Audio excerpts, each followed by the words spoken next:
Hello, this is Veeler, and welcome back to playing more games through Scum VM. Today, we're gonna not fuck the police because I am the police. So, unless you're a really cute lady, then I might make an exception. You can fuck the police because I am. Anyways, we're playing Police Quest in Pursuit of the Death Angel. That sounds ominous. So let's just go ahead and start.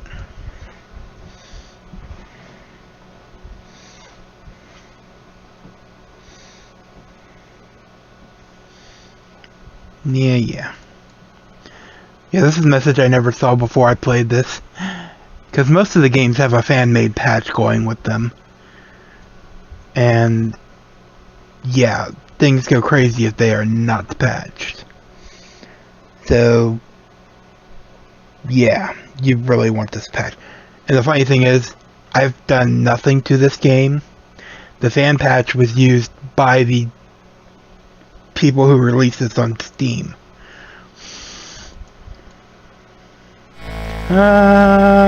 It's Sierra time again. Do do do do, ding ding. I was a little late on both of those. I don't think the intro shows us anything really cool, so let's just hop right in. Lytton, California. I'm calling it Lytton. I know people pronounce it Lytton, but Mulder's Travel Guide, 1965 edition. No tour of the California good life would be complete without stopping in Lytton, one of those gems of a small town where progress hasn't spoiled the land or the people. Western Lifestyles magazine, May 1975. Through the craziness of the 60s, Lytton, California has managed to hang on to its moral values and simple lifestyle, despite the inevitable encroachment of a few undesirable elements. Uh-oh. Eyes on California, CBC News Report, January 1985. Lytton may be a small town geographically, but problems are at least as serious as those in any major city. The present. It's the police office.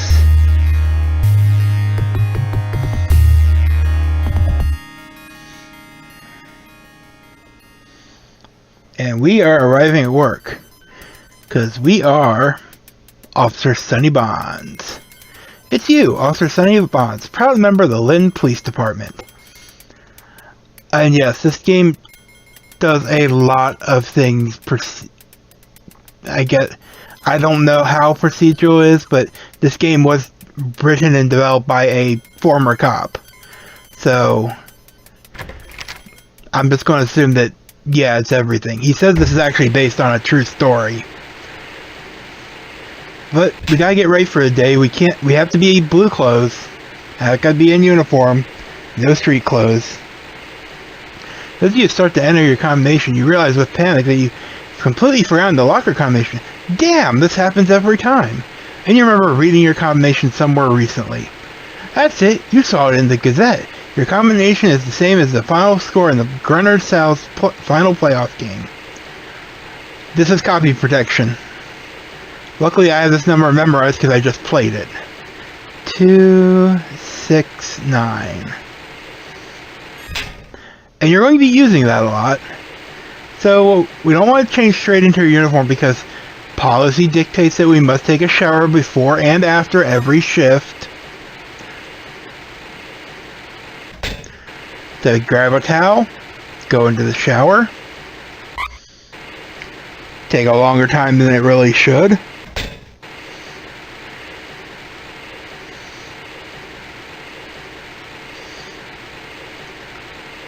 That other guy that's in the shower, he's always in the shower. I don't know if he actually does any work.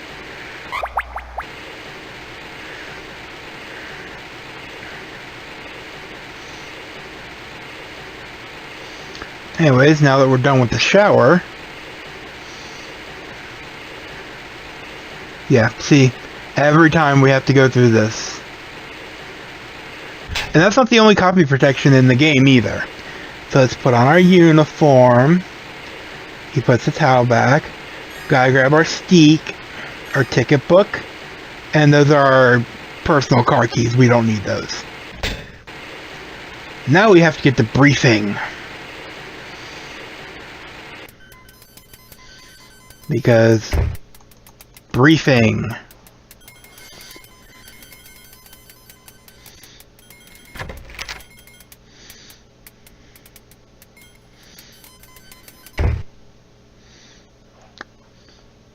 And let's check our cubby hole.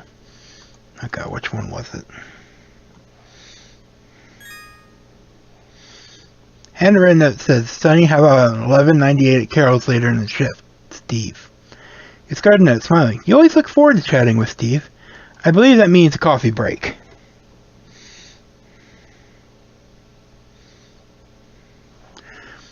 Pick up papers and scan the leading stories. Lynn crime rate grows with city by Ben Bueller, Lynn journalist. In the past several years, the city of Lynn has grown in every way. Industry, employment, the population are booming. It's once a little town is now a thriving city. Unfortunately, every thriving being has its parasites. Lynn is now plagued with violent crimes such as muggings and drive-by shootings. Vandalism is running rampant. Lynn teenagers are no longer spending their time at the mall and the arcade. They are turning to more destructive pastimes. Just last night, 3 of Lynn's young people were arrested for DUI. Most disturbing, perhaps, is Lynn's newest enemy, the drug trade. Dun dun dun.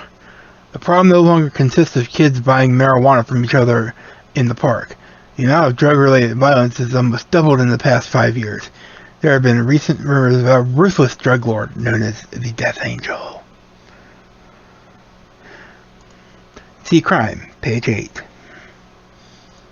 Rat, someone tore out page 8, but another story catches your eye. Officers nominated for award. The Police Chief Randolph Whipplestick has announced the nomination of Officer Sonny Bond and Officer Joe Morgan for the coveted Officer of the Year award. Both men have shown outstanding. See officers, page 8. God damn it, page 8. Please, and more than a little embarrassed, you put the paper back where you got it. You can't help grinning. Because the paper's still grinning. Gotta sit in our seat. Because we're a proper police officer.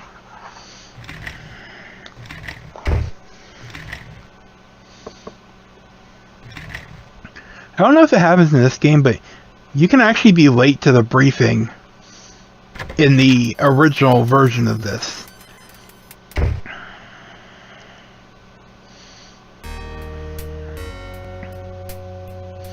Good morning, boys and girls. I trust you all had fun this weekend. Hope you didn't do anything I wouldn't do. Ha ha ha! Okay, it's time to get serious. Sergeant Julie clears his throat and goes over the daily hot sheet of stolen vehicles. And that paper just got thrown so far it went out the entrance. Keep a special lookout for a black 1983 Mercedes-Benz, license number blah, VIN blah. This vehicle was reported stolen last week. We suspect it may be drug-related. Speaking of drugs, be sure to contact any and all informants who may know something about the current developments in local drug trafficking control people. Wait, what? There's a period at the end there. That's not capitalized. Current developments in local drug trafficking. Okay. Control people. Guess that's probably a typo. This problem is out of hand, people. 3 more teenagers were arrested last night for drunk driving. 2 of them were in possession of cocaine, and all 3 of them tested positive for it. That's pretty grim news, team. We are not doing our jobs. We all have to work together on this before it's too late. Technically, I mean, yeah, it's part of our job, but I'm a traffic cop. Let's get out there and clean things up, boys and girls. And please, everybody be careful out there. This is a lot rougher crowd than we're used to dealing with in little old Lytton. We've got to get their numbers before they get ours. Speaking of numbers, Bonds, your new call number is 8332. And don't let that newspaper article make your head swell. It would make too big of a target. Ha ha ha. Okay, let's get moving. Remember, caution, boys and girls, caution. Yeah, now we gotta wait for everyone to file out of the room.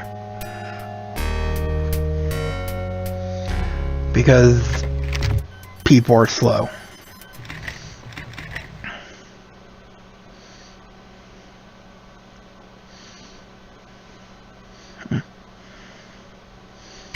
Okay, it's a time to go out on the beat.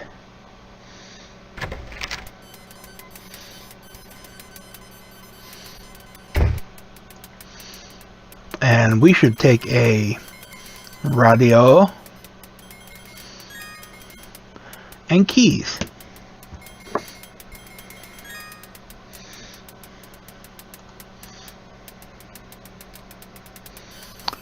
Now we want to leave the, actually, first thing we want to do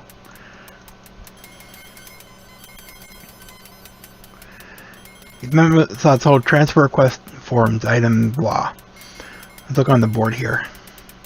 Flyer looking for volunteers for the Police Athletic League. Notice reminding all officers to replace their standard issue map of Lynn with the new one in the Gazette. Yeah, you can't use the map from the original version. Nothing new. But we're going to put in for a transfer, because I don't like doing work. Summing up your best grammar, you write a memo to Lieutenant Morgan requesting a transfer to narcotics. Oh, if only that would be what really happens. But, anyways, let's leave.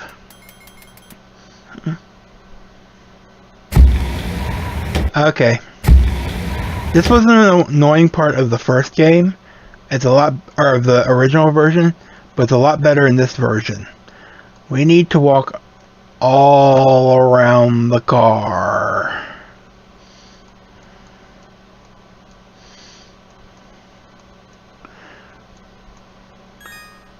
Give the car a quick inspection. Everything looks ready to go. If you leave, you will somehow get a flat tire, even though everything's ready here. I don't know.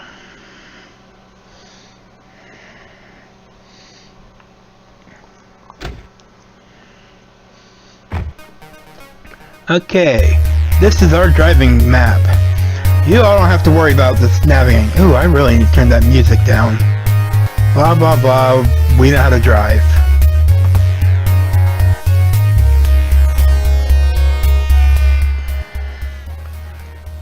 Yeah, that's better. Okay, so right now, we're just kind of driving around waiting for something to happen. Our max speed is 55. If our sirens are on, it's 65. We do have to watch out for stop signs, though, which will show right here. And you can use the eye icon to look at a street. This is your turn signals and such. He'll automatically slow for turn signals, but if it's a stop, you have to be 15 miles per hour or under to stop. I think our first target is going to be on the map to... There's 4 quadrants here. I think it's on the bottom left. We're on the bottom right.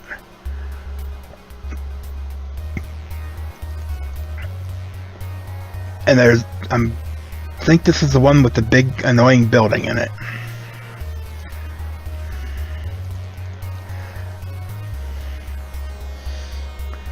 Yeah, it's really all we're doing is driving around right now.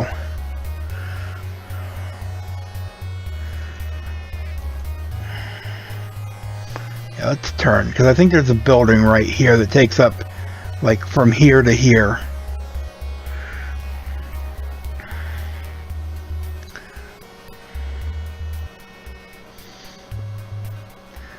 A332, we have a report of 1180 on Fig Street between 4th and 3rd. Please respond immediately. Repeat, 1180 Fig Street between 4th and 3rd. Now we have to figure out where Fig Street is. That's Oak. Okay, Fig Street, like I said, this is a pretty big area that's between here, but we can't, it still continues to Fig in the other map. So, what street are we on? 6th. We need to be between 4th and 3rd. Let's just speed this puppy up. And take a turn right here.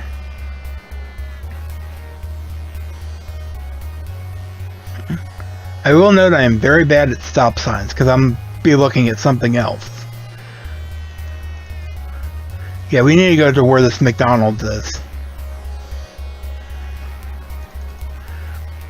Basically.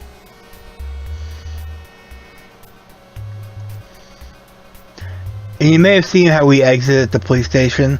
There are a lot of other areas with that kind of thing. I'm going, lady. Okay, gotta remember to turn right here.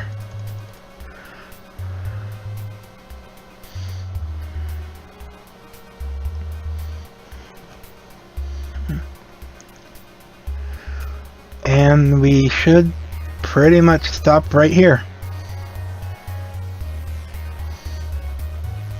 Maybe a little further.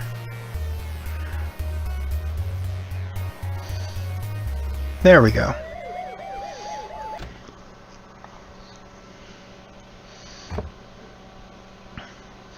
Oh no, that's a bad wreck. And someone already has flares up. Who put the flares up if I'm the first police officer here?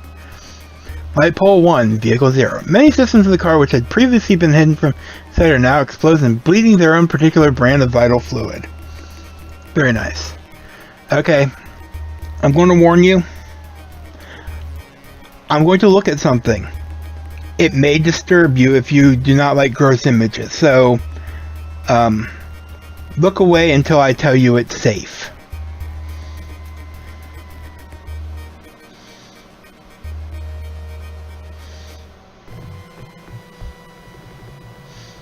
That's a dead body, right? For those not looking, he's got a bullet hole in the head, and he's bleeding out of his mouth. There's a head injury as well as a small hole near the jaw. Both of them are slowly trickling blood. He doesn't appear to be breathing. Death. No matter how many times you see it, you never get used to it. Okay, we're safe now, in case anyone was actually blocking. I don't even think anyone's actually here right now. Force of the wreck has affected the entire car frame to the point of actually buckling the trunk lid. A quick glance inside indicates nothing out of the ordinary. What I actually want to check the plates, but we need to talk to this guy here. Yeah, I saw the whole thing, officer. A young, lean, nervous fellow steps forward. Always nice when there are witnesses. Could you please tell me what you saw and heard? Okay, there were these bangs from the one other car, and there was a big crash and cruds flying everywhere, and this car crashed while the other car is jamming out of here like a bat out of hell, and I... Whoa, slow down, take a breath. Now, start the beginning. When did you first notice something out of the ordinary, and where were you? Okay, I'm just cruising along to my chick's place. I'm about a half block back up to the right there, okay? And I hear these cars coming up from behind, and then one gets louder. They pass me coming towards this direction, and get this, they're side by side. He goes on to tell you how the two cars were alongside each other when he heard what might have been two shots. The car on the right swerved, colliding with the light pole. The other car fled the scene at a high rate of speed. Oh, right, there's something I do need to do. Well, I need to save too, but... Ooh. Give me that. And we need to take our transceiver, our radio. Dispatch is 8332. The driver is 1144. We need a meat wagon. 8332 out. So we just called the coroner.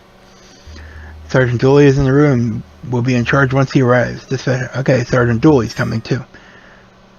Dispatch 8330. Oh, yeah, we were supposed to call them anyways. Okay, now we just gotta wait for Sergeant Dooley to arrive. With Lieutenant Hamilton, I believe? Hello, Sonny. Lieutenant Hamilton is taking over the scene. You can go ahead and hit the streets. And that's what we do. We're going to go back and hit the streets.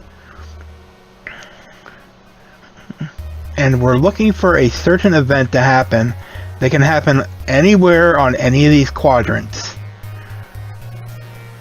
But I think I have to be going downward for it to happen. Down or upward.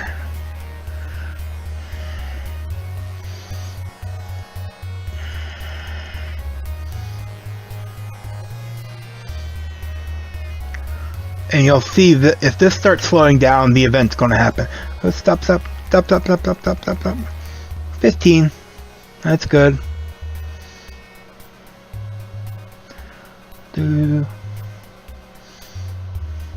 Oh, we're lowering. So this is probably the event that's going to happen. Or no. Right. You have to actually stop.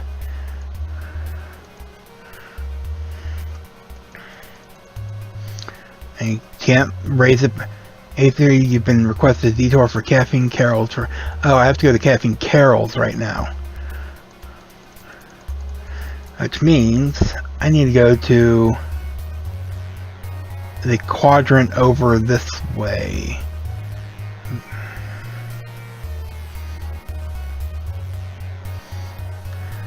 And there are times where I will mistake what is a left and right turn. That is just me not being able to translate things well.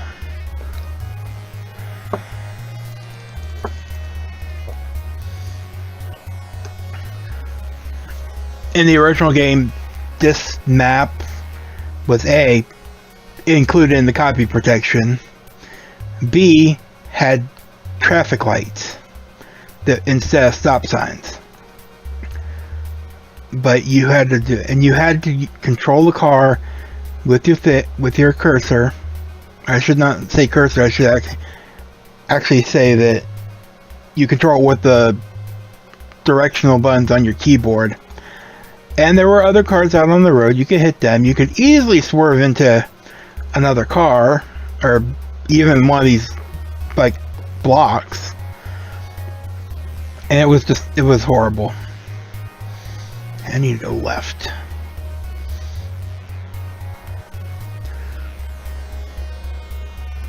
I believe Caffeine Carol is up here. And they'll keep rating you until you get there, so we're not really on a time limit. I don't think there are any actual time limits in this game. Caffeine Carol is not on the screen. Oh wait, yes she is. Yeah, you can look and see. Caffeine Carol's, one of your hangouts. Next door is Wino Willie's, one of the more revolting biker bars.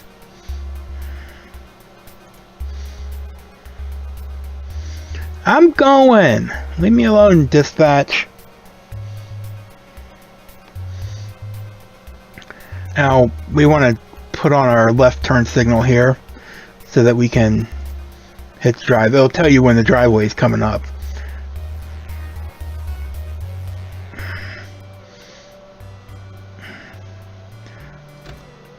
We want to get out, close the door. In the original, you would get out and you'd have to manually open the door. And then you'd have to tell it to close, because if you didn't, your car would get stolen. I'm not even kidding.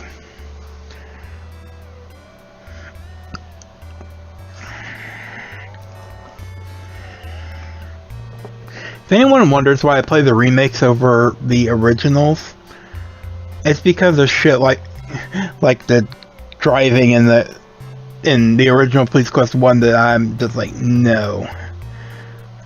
So let's look at people. It's your pal, Steve. I thought I was meeting Keith. He's an okay looking guy as far as guys go. He's pretty busy these days, judging by all the subpoenas in his pigeonhole. And I know it said Steve in the office, but I could swear I just saw it say Keith on dispatch. Patronage. Carol is a veteran coffee dispenser. Working for others at first, she scrimped and saved her tips until she could afford a place of her own. Stumped for a name for her little cafe, she finally settled on Carol's. That was 20-something years ago, she would tell you.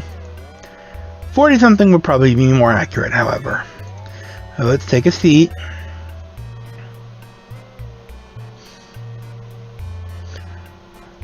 Hey buddy, glad you could make it. So what's up? How's your shift going? How's my shift going? Well, other than going to the scene of a car wreck and finding a dead guy, probably at 377, my shift's going okay. How's yours? No way! You found a murder victim? How'd you know he was murdered? Bullet hole in the middle of his forehead, little clues like that. No way! That's bizarre, Sonny. They gonna let you work on the case? No, I don't think so. Hamilton had it covered. I kinda hope they keep me updated, though. Hamilton's a good guy. Cool as ice. I've seen them on the scene of a homicide that could have like been right out of a horror movie, just collecting information and evidence like it was nothing. I was this close to barfing, and Sam? Remember Sam? Sam was losing his lunch on the pavement. Oh yeah, I remember hearing about that. Well, that was pretty cool, you know. Oh yeah? I find that hard to believe, Bonds. You used to lose it during training films. Right, Johnson. Not in your lifetime. Okay, I almost did. Okay, the only reason I didn't is because I skipped breakfast. Happy now? That I believe. Haha. Lordy, couldn't you boys discuss something a little less disgusting? You're gonna scare off my customers. Here's your coffee. You want any pie? No thanks, Carol. For some reason, I'm not real hungry right now. Okay, you boys have a good break now. Thanks, Carol. It is not scaring off her customers. It's just liquid fertilizer she serves as coffee. And so anyway, did you get an ID on the guy? No, not yet. I hope they tell me when they do. How's your girlfriend? Oh, she's okay. She's getting up karate to work on her tan. I can't say I disapprove. That's good to know. She's dangerous enough to start with, Steve. Hey, watch it, Bonds. Just because you don't know anything about women. Maybe you should offer a class, Steve. I'm sure everyone is dying to hear the secrets of your success. Smart ass. At least I have a girlfriend. I don't have to make phone calls to 1-900 numbers. Dream on, Johnson. I've never called one of those numbers. Hey, listen, Sonny. I didn't mean... Got my computer and narcotics. What do I need with women when I've got a computer?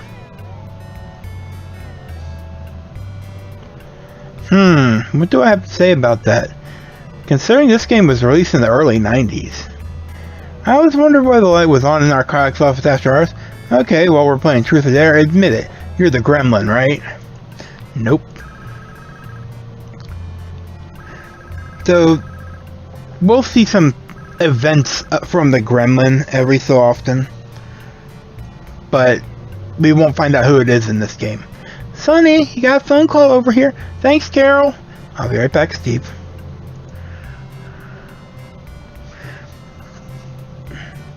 It's actually Hamilton calling me. Why he's calling me at Caffeine Carol's, I don't know.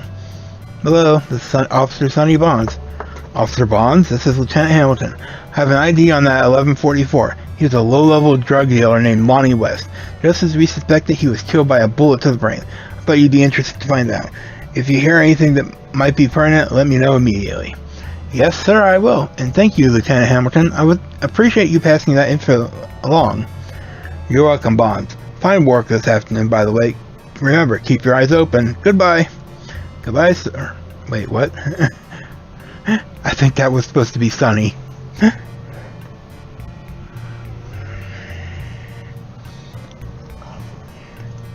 What was that all about? Lieutenant Hamilton got the ID on the car wreck victim. He was a small-time dope dealer named Lonnie West, and they also determined the cause of death with the bullet wound in the forehead. What a surprise. I thought it was Carol's coffee. You're morbid, Steve. I calls him as I see him, Bonds. Well, we better split, huh? And don't forget Jack's party tonight at the Blue Room, sonny boy. Yeah, let's go, Johnson. Time to save the world. See you tonight. So now we can leave.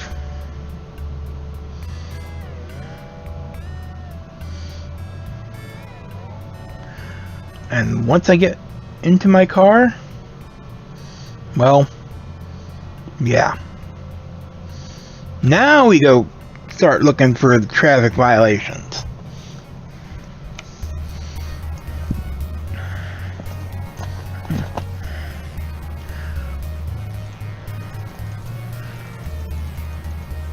Like I said, I've never seen them on anything but down roads, but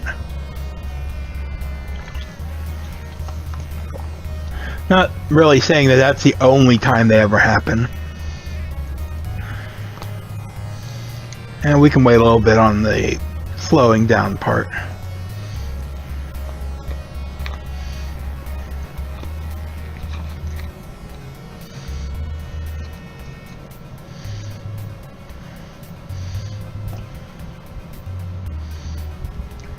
Okay, let's keep going.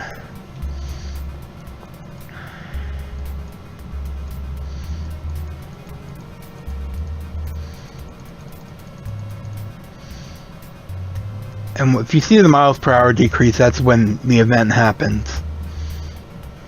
Oh, it's happening. It's happening!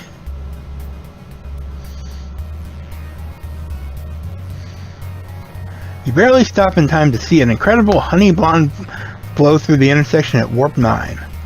Now we gotta turn our sirens on. And we will automatically chase this person. It took me a while to figure that out. I thought I had to do the turn and then turn on the siren, but if you turn on the siren, it will automatically get it.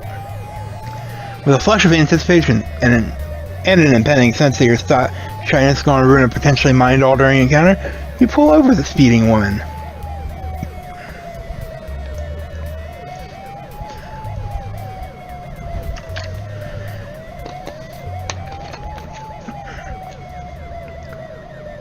Okay, first things first, look at the car. What you wouldn't do for a car like this one, right? On your salary, it'd take you a year just for the down payment. So we've looked at the car, we pulled over the car, we're going to dispatch this is 8332, run once on plate number AWYLD1. Plate number AWYLD1, registered 1, Tawny V. Helmut. No wants, no warrants. Okay, now we get out of the car. And we need to go over and talk to her. Oh, this is much more fun than the third game. Don't you think you should look at a young lady before you talk to her? No, not really. Her knees turn to water as a gorgeous young woman locks eyes with you. Ooh, locking lips is a different story. Her sweet, full lips curve into a smile that could turn ice water to steam.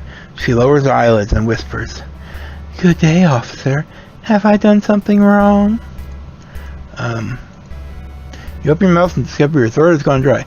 You clear it in a manly way and say, You ran a stop sign back there, miss. Can I have a picture? Can I see your driver's license?" She hands you her license, brushing her fingers with hers, and says, "My name's Tawny. What's yours, officer?" "Bonds. Sonny Bonds. I'm a policeman." Cringe at the colossally stupid words that just spill from your mouth. But Tawny doesn't laugh at you, just smiles that smile and says, "I'm so sorry, officer. I just didn't see the stop sign. I'm so embarrassed. I promise I'll never do it again.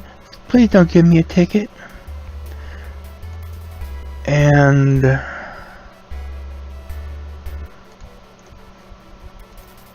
so I talk to her again. Let me save.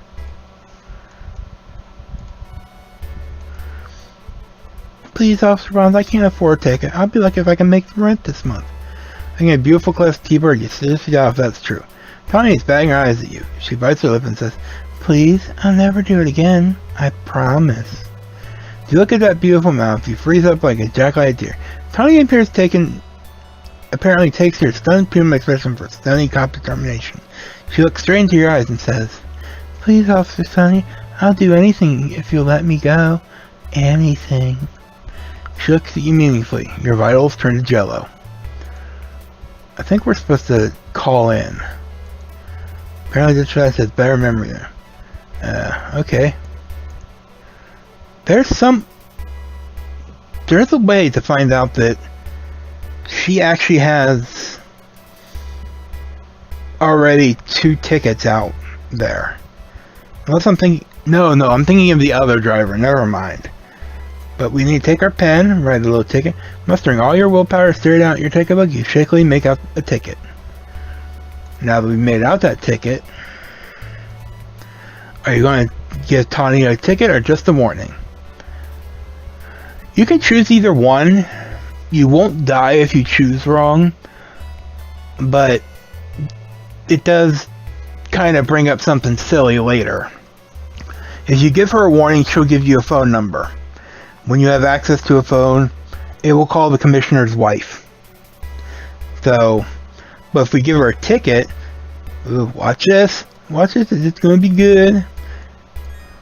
"I'm sorry, miss, but running stop signs is very dangerous. I'd like to let you off with a warning, but I can't." As you write out the ticket, a strange transformation comes over Tawny. It's pretty scary. Just when you think her face couldn't get any ready, she starts to scream. You little Nazi! All you care about is making your quota. You don't care about people. You just joined the force so you could carry a gun and feel like a man.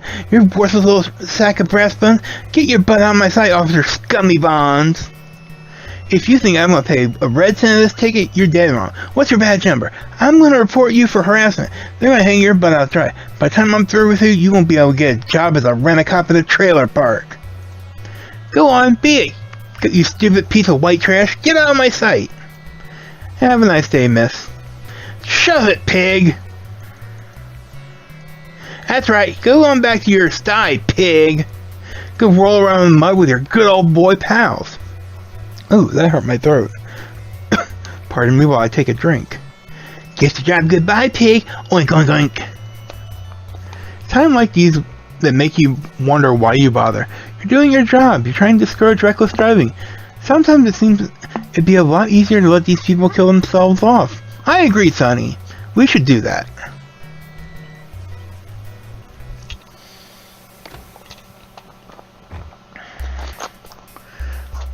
Okay, what do I have to do now? Is this another wait until something happens?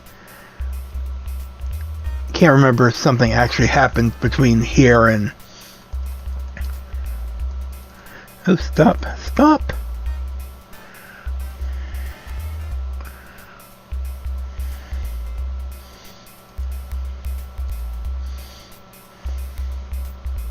Stop!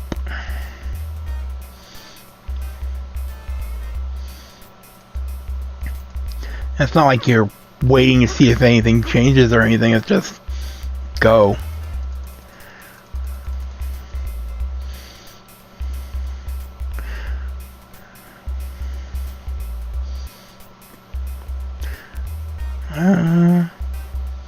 Let's go up, I guess.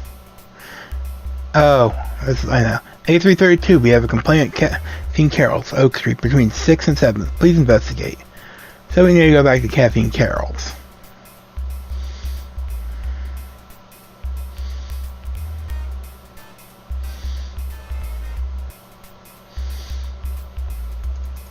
So let's just go on right back to Caffeine Carol's then.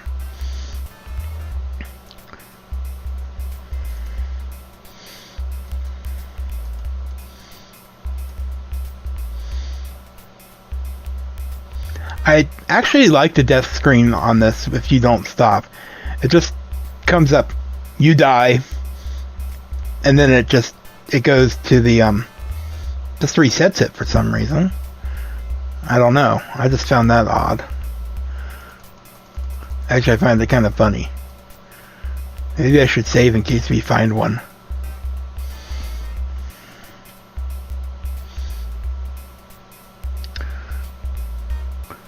Yes, I'm going.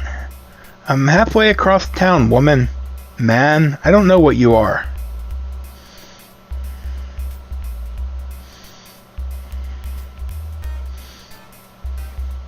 Oh, and even better, the entrances to all these places we have to go. In the original, you had to make a diagonal turn. Oh shit, I should probably slow down, and I missed it.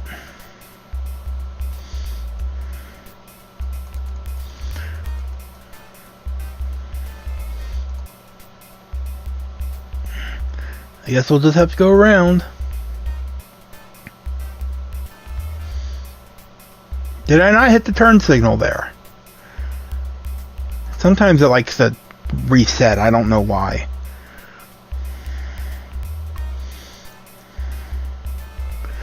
But at least if I do this, I have...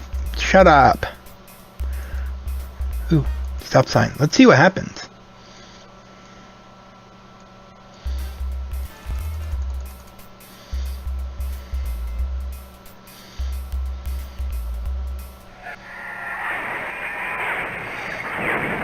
You die. Yeah, that's it. Not like I get punished or anything. I need to make a right turn here.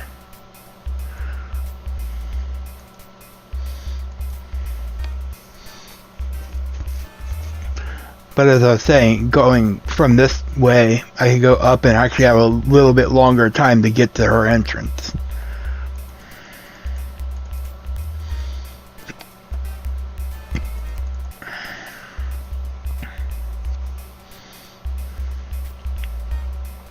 It is nice that it does automatically slow down for a turn. So there's that. So I can go 55 as much as I want.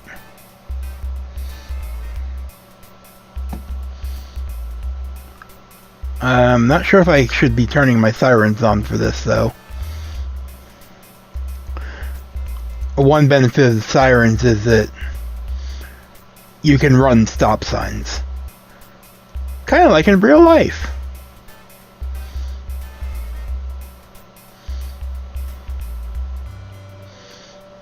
Uh-oh. I see some bikes.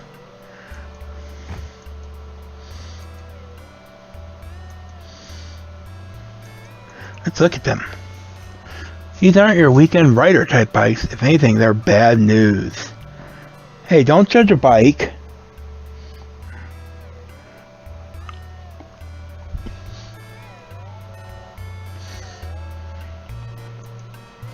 Hey, Carol. Hello, Carol. I got a call saying you want me to check something out. What's the problem? Sonny, it says bikes out front. They're always there, you know. Not only can't my customers park their cars, but they're starting to think we got those kind of people frequenting my place of business. They're getting scared to come in at all. Can you do something, Sonny? Well, they're legally parked, but I'll see what I can do. Suppose the owners are around here somewhere. Please do what you can, Sonny. Those kind of people are a menace to decent folks like us. You're a sweetheart. Gosh, if the department only allowed you to accept gifts, I'd give you one of those nice big lemon meringue pies over there in the pie case. But I don't want to break any bribery laws or something. Sure, Carol, whatever you say. Really, honey, my heart's in the right place. I just don't want to get in trouble, that's all. Whatever you say, Carol. Well, I'll go see what I can do.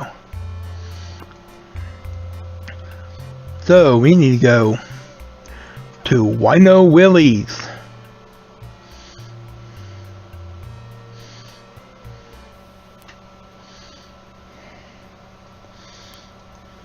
Two unsavory types are sucking face by Wino Willie's entrance. If it weren't for the fact that they seem to be wearing matching rags, you'd think the young lady had been hired for the occasion. There's prostitutes in this game. I'm going to save because I know there's a chance for death coming up. It's very easy to avoid, but in case I don't avoid it.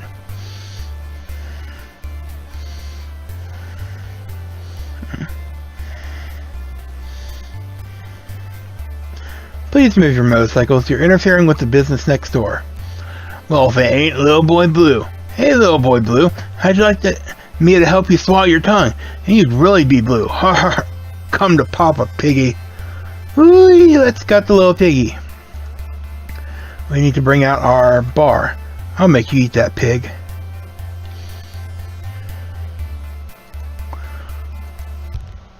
Oh. Good thing I saved. Here's a little tip. Standing in the middle of an explosive situation like a cabbage is not a good idea. You're not just another standing on the floor of Wino Willie's. This isn't a nature walk, Bonds. The biker meant business. It's going to have to be a closed casket funeral.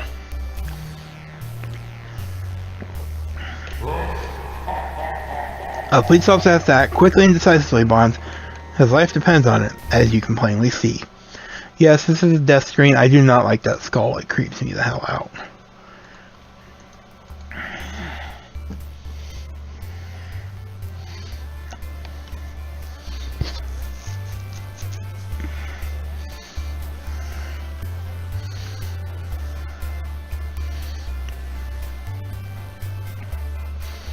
Blah, blah, blah. Need our, not our pen, our baton.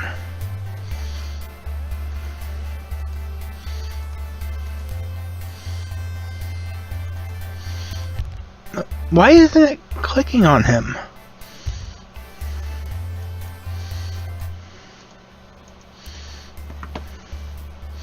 It's just weird. Of course, it probably doesn't help that I don't know where the clicking spot on everything is. Some games they actually showed you where the click target was, but not this one.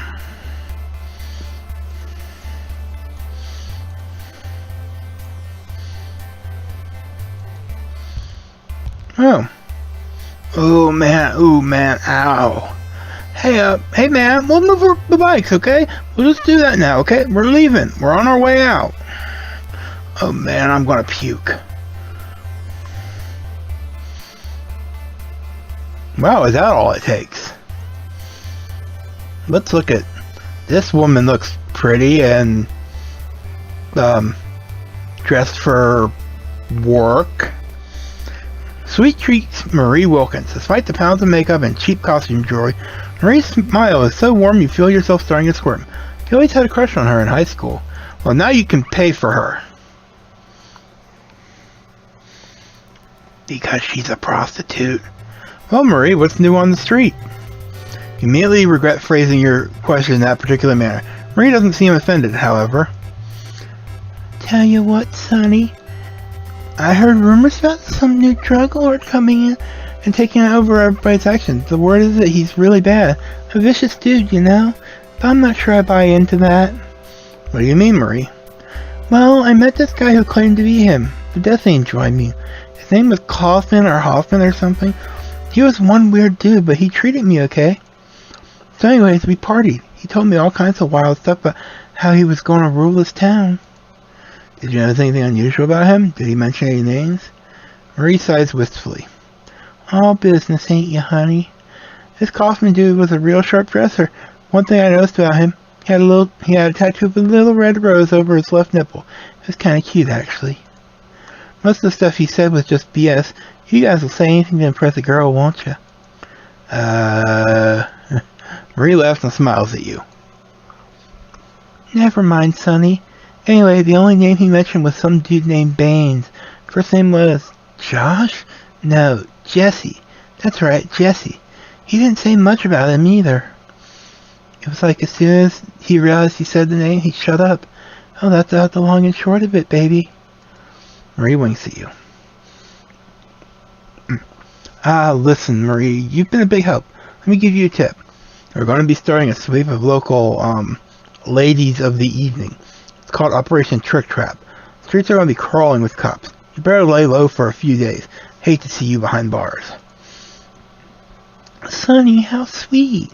Thank you for warning me. You always were the sweetest boy. I used to love to watch you laugh at those silly notes I'd passed you in biology. Well, listen, honey, I gotta go. I've got an, appointment. Maybe see you around sometime? Probably so, Marie. Take care of yourself, okay? If you want me to, Sonny, I will. There are suddenly 100 things you wish you could have said to Marie, but you have business to take care of, and so does she.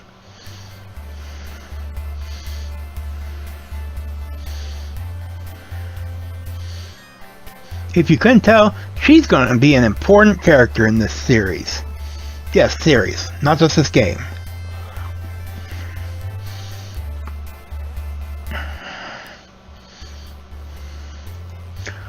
Now let's go check back in with Carol. I'm sure she'll be happy.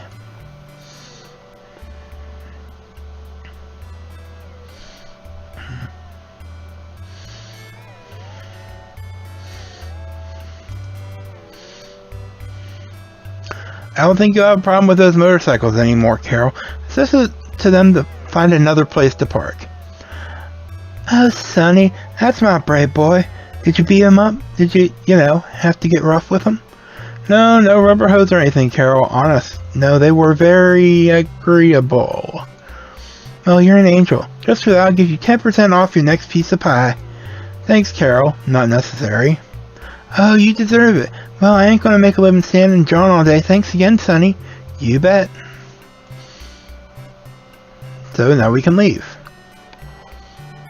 And we never have to come here again. Because I kind of think Marie's voice was kind of somewhere between that driver lady that was sped or went through the red light a stop sign, and Carol. So anything that makes me have to do less of their voices so they don't sound all alike.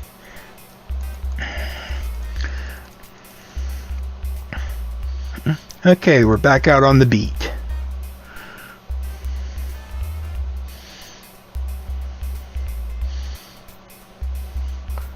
Oh, something's happening. Oh wait, I'm turning. That's what's happening. Do. Do.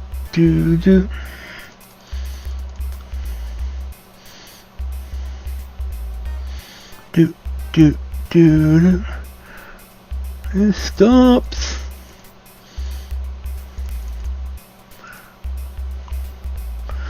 Uh, 15 miles per hour, so slow.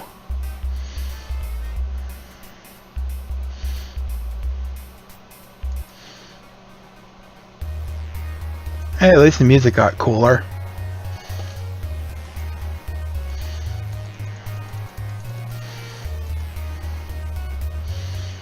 Come on, I just need one little dude.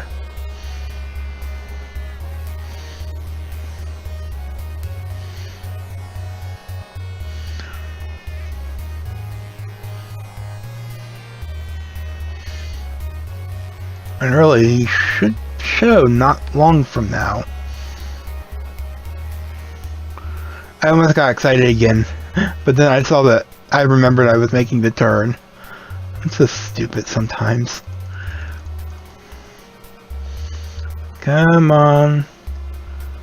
I'm looking for you. I say him by the name I call him, but it'd be a little spoilery, wouldn't it? A332, you're a code 1019. You are 1019. Wait, really? That ain't right.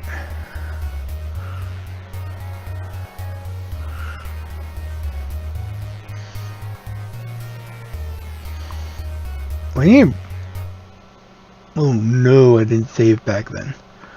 Okay, let's just go through this all real quick. Because 1019 means we're off and can report back to the thing, but there is a second driver that you're supposed to deal with.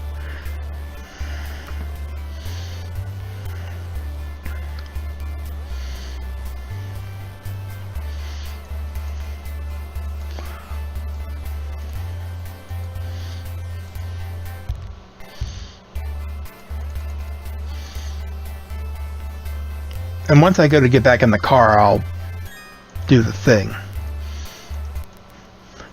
Oops, I almost touched her. Like, good cops don't do that on duty. Blah, blah, blah. I'm repeating stuff I've already said because time travel.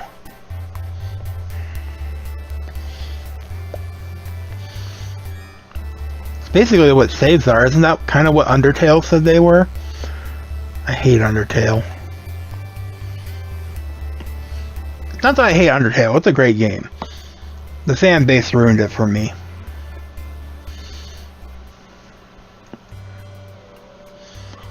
Like, no.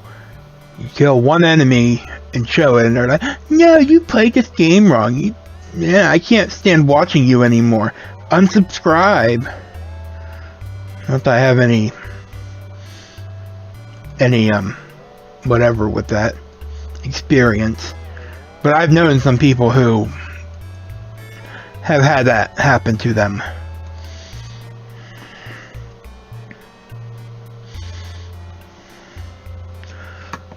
Okay, let me save.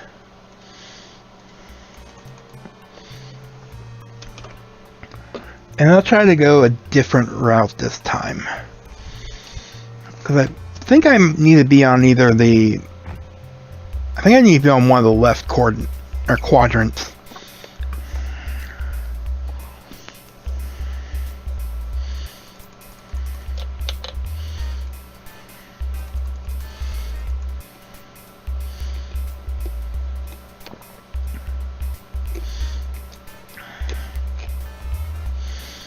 Now if I'm going to turn and it drops below 30, that's when I know shit's going on.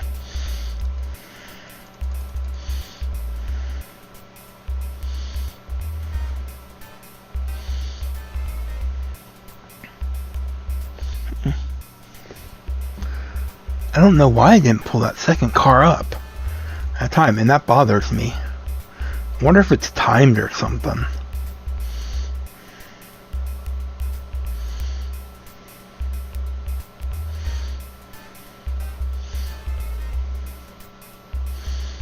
We'll turn this next street.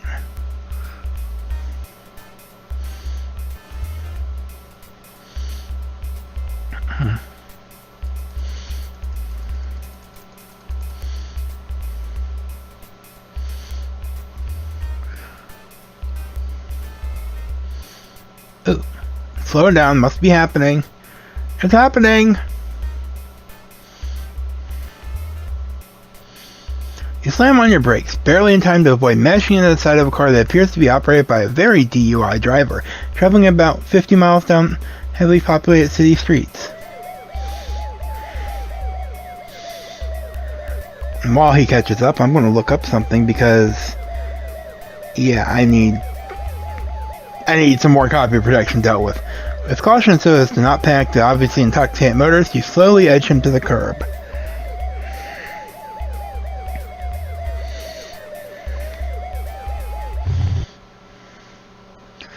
Okay, do what we did last time. Look at the car. Check out the white Chevy Beretta, noting its license plate number. Let's call it in. Plate number registered to William J. Barnum. 2 previous DUI convictions. Monsieur Barnum.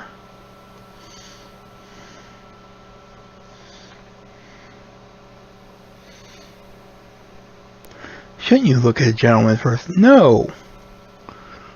Guy in the car rolls down his window, which seems to be a major effort for him.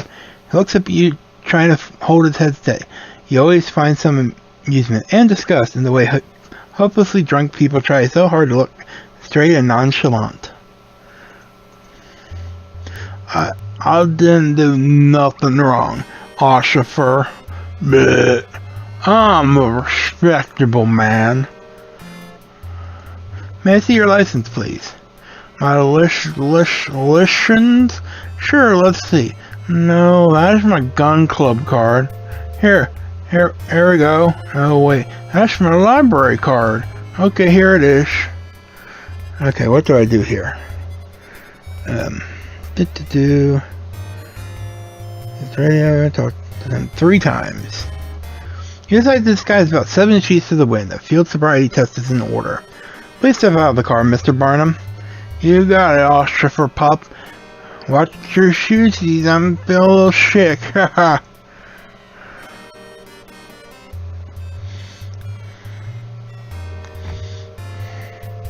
Mr. Barnum, I'm going to conduct a field sobriety test to determine whether or not you are under the influence.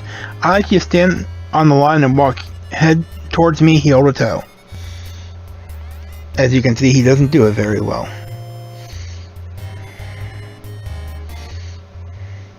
Mr. Barnum performs the field sobriety test with the grace of crude oil coated waterfowl. Actually, the waterfowl probably would have done better. I think you better come with me, Mr. Barnum. Hey, where are you taking me, Officer? Help, help! Man is obviously fine. You speak to him calmly and reassuringly. You cleverly slip in his Miranda rights between the gentle words. Gotta get those rights in. Please step up to the car, sir.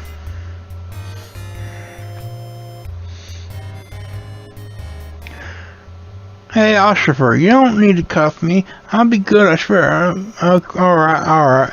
Listen, could you cuff me in the front? I'm not feeling so good. Be a sport, huh? No. I'm sorry, sir, but I have to follow departmental regulations.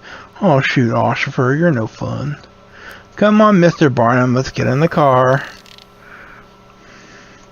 Gotta go over here and open the back door for him.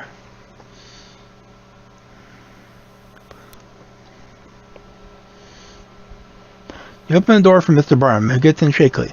You truly hope he doesn't upchuck on your upholstery.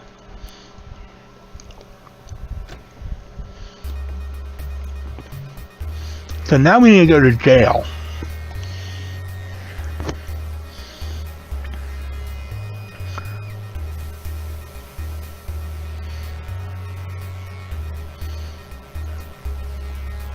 I am taking him. I guess because I did it too early. I did it at the Delforia entrance instead. But the jail is at the very bottom. Actually, not that far from the office, the station.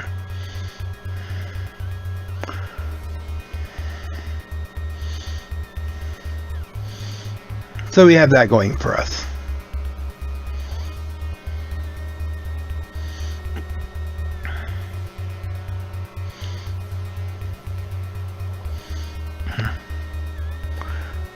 We need to make a turn here. Actually, it's the next street down.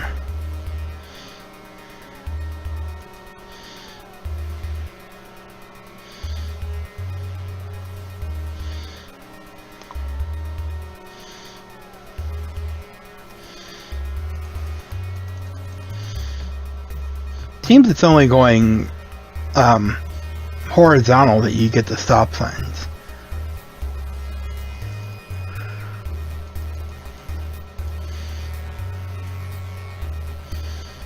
Yeah, I could speed it up for another moment, but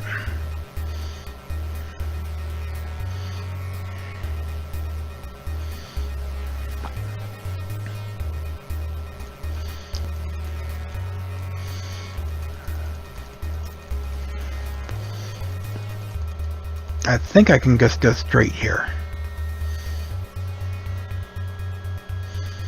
Hopefully nothing big is in the way. Let's see, jail is one more row down. So we need to make a right turn.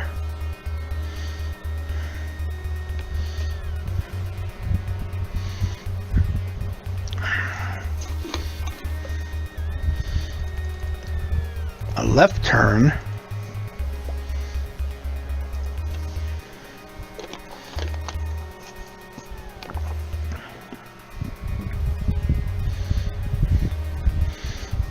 And another left turn to get into the jail.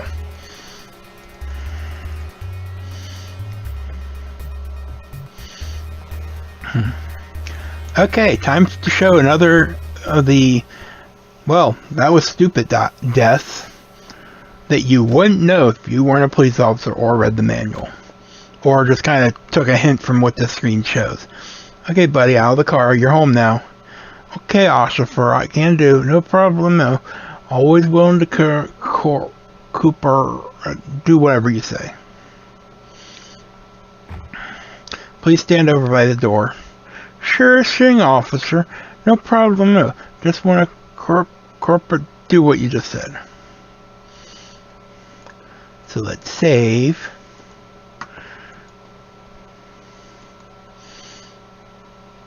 We gotta click this up here so we can buzz in.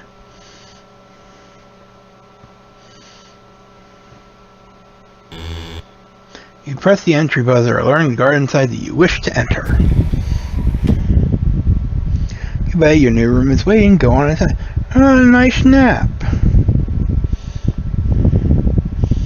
Why are you in my lap, cat? Why do you only do this when I'm streaming? It's like you know. Please move to the wall and remain still, Mr. Barnum. You know, that's a good idea, officer. Maybe I'll help stay the frig in a room. Got another guest for your fine establishment, Paul. He looks well lubed. He better not spackle my cell. Bonds, you're cleaning up if he does. What's the official violation? More copy protection. Ooh, he has a lot of them. So...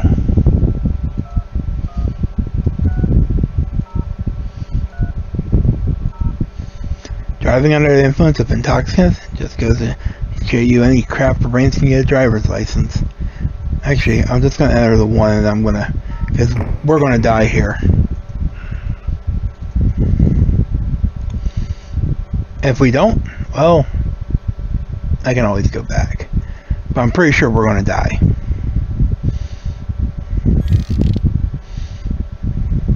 Okay, you might want to rub those wrists to get the circulation going again. Must decide he didn't want to hang around here any longer, and you gave him just the opening he was looking for. That didn't look like he shot me, but anyways, we need to go to the gun lockers. That's what these little lockers here are for.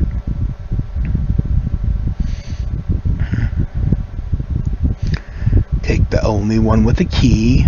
Must be a busy day.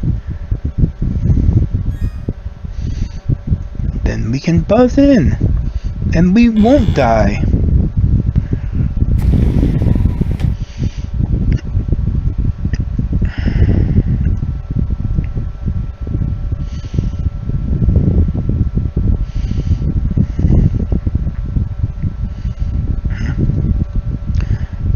Okay, so we have 6 codes to put in for this one guy.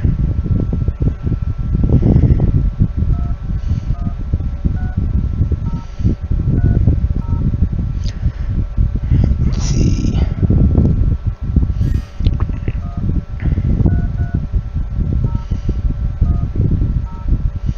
There, stop at a stop sign. Definitely a hardened criminal.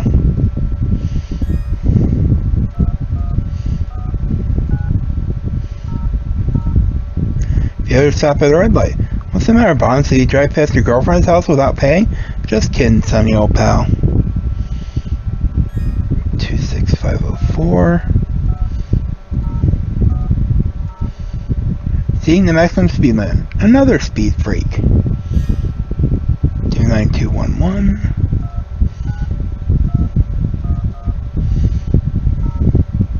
Reckless driving, huh? Sounds like something you should get an award for. Get it? Reckless driving. And 729. Not in full control of his faculties, huh? Boy, you bringing all Congress in here? And we're done with that. Please move to the center of the room. And since we don't have our gun on us, he won't try to grab for it. Okay, Mr. Ryan, it's time to weave your way to the cell.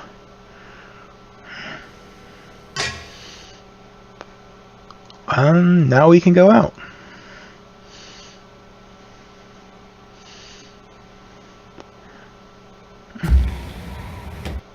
Do not, absolutely do not, forget to get your gun. It probably kills you if you try, but yeah, you need your gun. Okay, we need to start heading back to the police station, which isn't too bad because it's not that far. Because we should be getting the message that we're off duty now.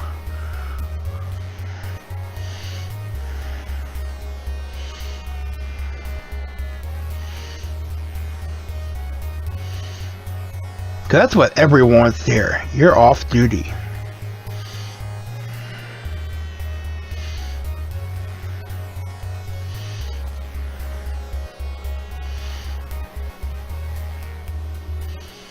Call me, dispatcher person.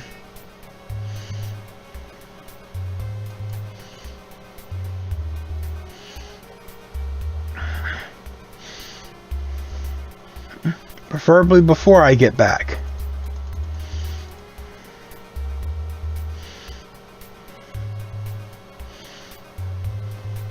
There we go. And the police office entrance is right after the next street.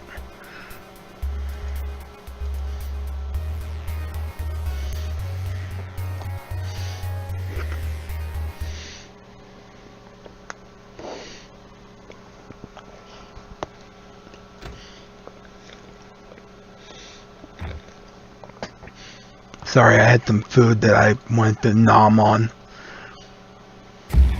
So, now that we're off duty, we can go have fun.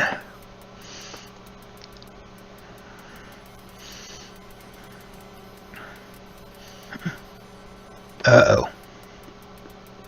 Hey, Sonny, you gotta see this. Dooley's really got his hands full. I don't know who this gremlin is, but I sure am enjoying the grief he's causing Dooley. Oh, jeez, I'm supposed to see Dooley pronto. He's gonna take a few pounds off my hide if I don't get in there. Well, I hope he's got time to see you. He looks busier than a one-legged man at a butt-kicking contest. Damn, I cracked myself up.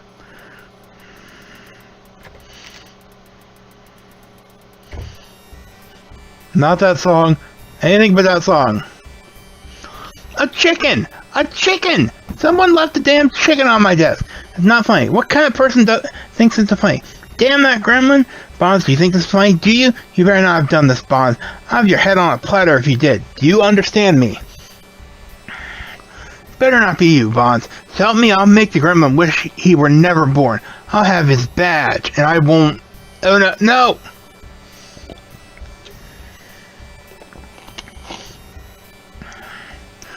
Someone's played a juvenile prank on Sergeant Dooley. This chicken is blissfully adding to the crap that litters Dooley's office. Sergeant really has his hands full. Well, chicken business seems to cross the line. You do get a secret satisfaction out of seeing him flustered. And we can't do anything else in here, so... Don't do that. No, my paperwork. You stupid chicken. I'm gonna wring someone's neck for this. Can I leave now? Bonds, what are you looking at? Your shift is over, isn't it? No. So get your sorry butt out of here right now, Bonds. Now. Now. Jesus. Boy, I bet Dooley's really pissed. You're not kidding. He's mad enough to lay an egg himself. Oh, I missed that one. Well, we're off duty, so let's hang up our keys. And put our radio back.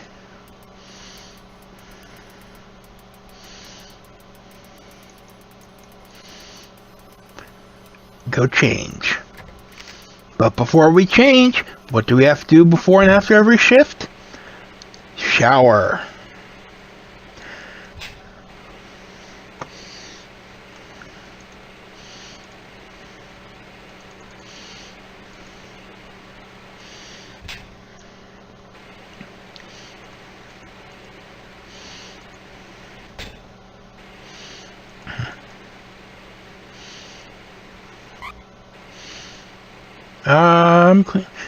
Yeah, I can understand showering after the day begins, but not quite before, because I would assume you'd shower at home. It's actually going to get funnier in a few moments.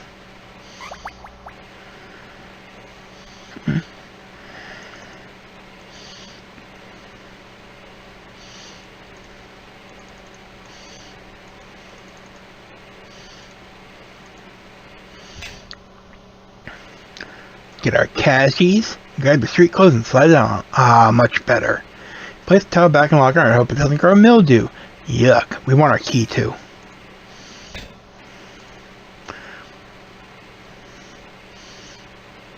He does not look like he has good posture in that outfit. I think he's hunched forward. Come on, Sonny. We're gonna go to the blue room.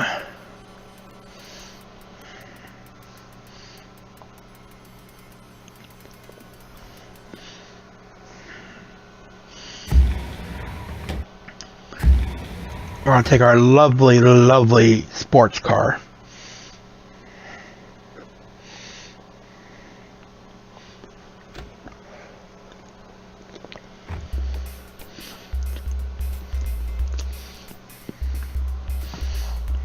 Okay, the blue room is in the quadrant above us right now.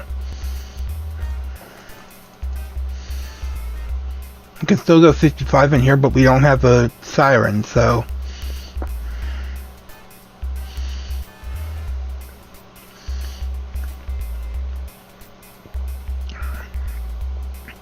But other than the lack of siren, well, it works the same. Still get your little stop thing there.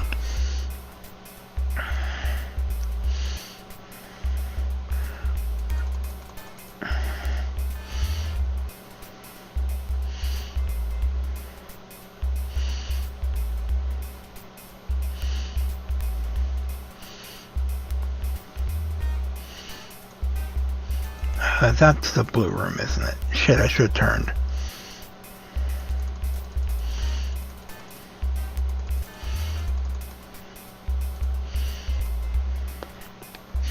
Oh well, nothing I can't make up.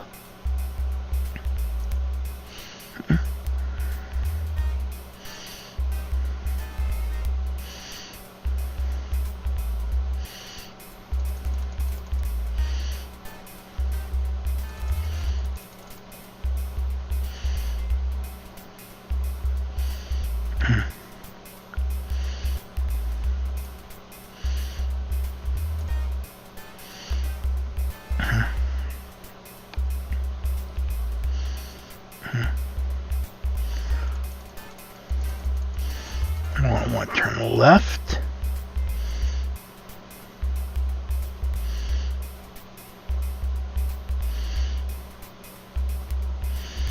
Doot, doot, doot, doot, doot.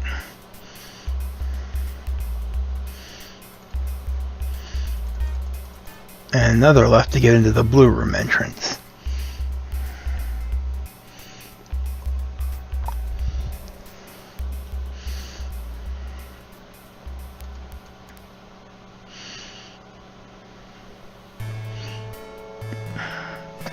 You see your friend Jack Cobb sitting at the table. You notice he's been depressed and distracted for days. Well, let's take a seat and talk to him. Sit down with Jack. It's nice to have a few minutes to talk with him before the party, you think to yourself. Hey Jack, happy birthday, man. Huh? Oh, thanks, Sonny. Jack, you look worried. Is something bothering you? Other than getting old, of course? No, nothing, Sonny. You're suddenly certain that Jack is lying, and that scares you. Jack, you can tell me, man. Maybe I can help. Sonny, I think Kathy's on drugs. My little girl. I just can't believe it. Jack, are you sure? How do you know? I don't know for sure, but she's been so nasty for the past few months. Secretive. I know all teenagers are like that, but her grades are slipping. Sonny, she's been having nosebleeds all the time. She steals money from us. She was out all night last night, and I just... Oh God, my little girl. Sad and embarrassed, you give Jack a moment to gain his composure. This also allows you to gather your own thoughts. You're not very good with expressing yourself sometimes. Anyway, I don't know what to do. I try to talk to her, and she just screams at me and slams the door in my face. Sonny, we've talked to her about sex, but we never talked to her about drugs. I'm a cop, for Christ's sake. I didn't know I needed to. I didn't... Oh God, Sonny, I don't know what to do. Oh man, Jack, Hey. Hey. Hey. Where's the birthday boy? There he is, Jack, dude, happy day. Hi, Keith, how's it going? Hi, Keith. You guys look like you're ready for a funeral. Cheer up, dude. Not the end of the world, Jack. Plenty of other guys have turned 87. Ha ha ha.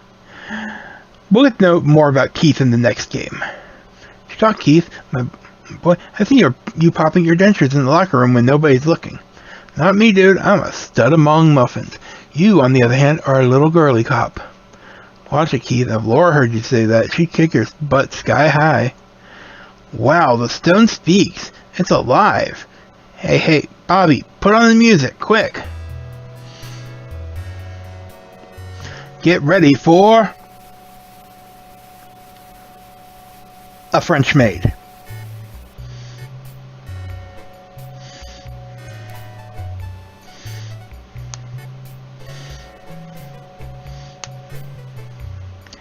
I think she was like one of them can dancers with like feathers and such in the original version.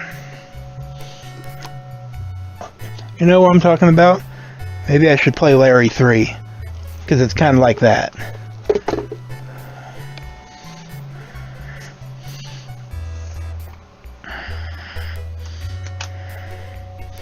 Happy birthday, Jack, baby. Yow, Kayla. Baby, you're the best. Shake it one more time for me, honey. See you later, boys.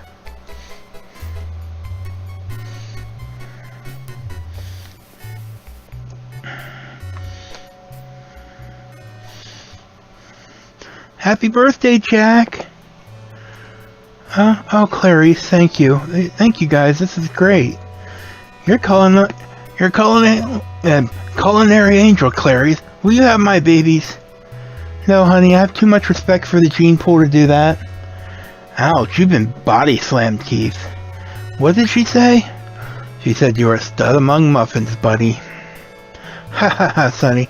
Way funny. You know what else is funny? You agreed to shift with me last week, remember? You're doing the briefing in 10 minutes. Now that's funny. You dick. You could have told us when you saw us here. Oh, hell, I forgot. Listen, Jack, I gotta cruise. If you need anything, give me a call, okay? Okay, Sonny, thanks.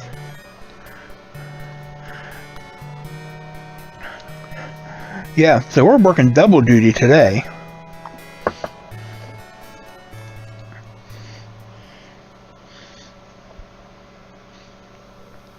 I do not think this is timed.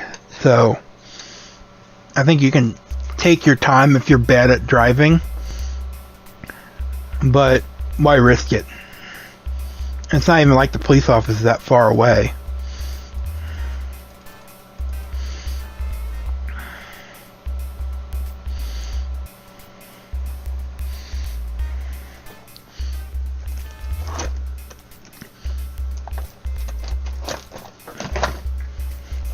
Sorry, I was finding something on my desk, as I am wont to do. Actually, I'm gonna go right.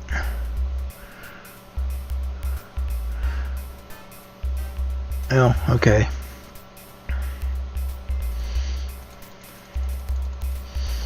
I guess we're going around the park.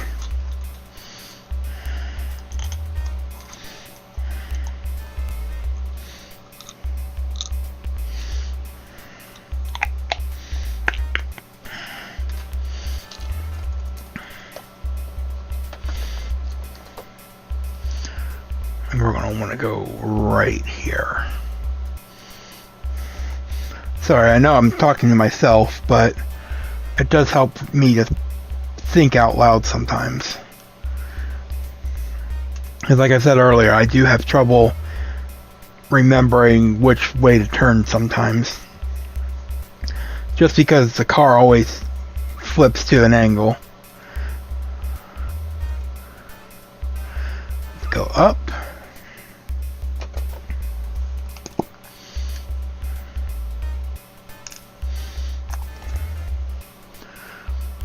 And we're going to want to make a left there.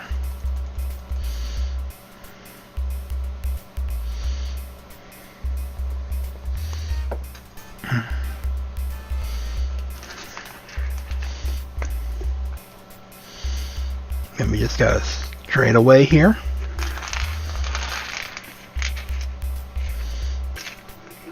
And after we pass the next street, we turn on our right signal. See, it kind of throws you off based on what's here. It looks like you would stop right there. And that's kind of bad design in my opinion. Come on, get out of the car. I don't know why he doesn't automatically get out of the car.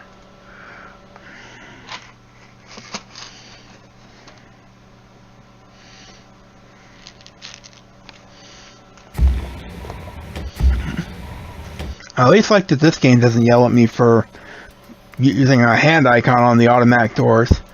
Okay, so, you know, we just left our shift, had a little party at the Blue Room. You know what it's time for? A shower. This is what I was talking about. It's like, I don't see why you need a shower, again, if you've kind of showered recently, but I guess there's a reason. Maybe. I should ask a police officer that. Hey, police officers in my audience of 0 people, and I'll be posting this to YouTube later. So any police officers there, can you, yeah, let me know if that's actual procedure.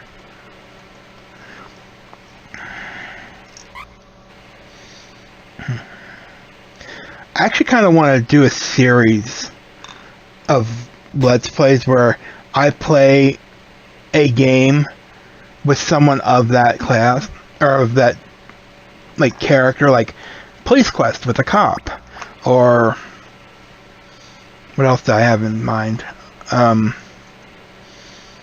Space Quest with a astronaut, I guess. That would be hard, but y'all get what I mean.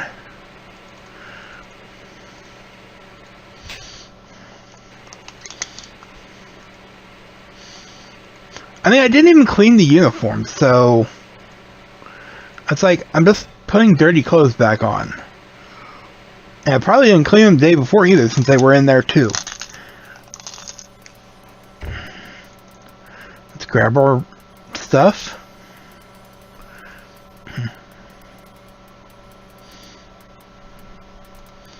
Go in for a briefing.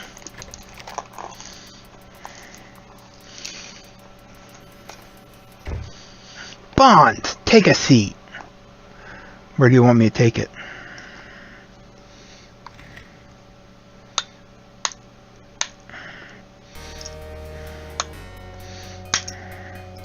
First off, thank you for taking time away from your usual afternoon debaucheries.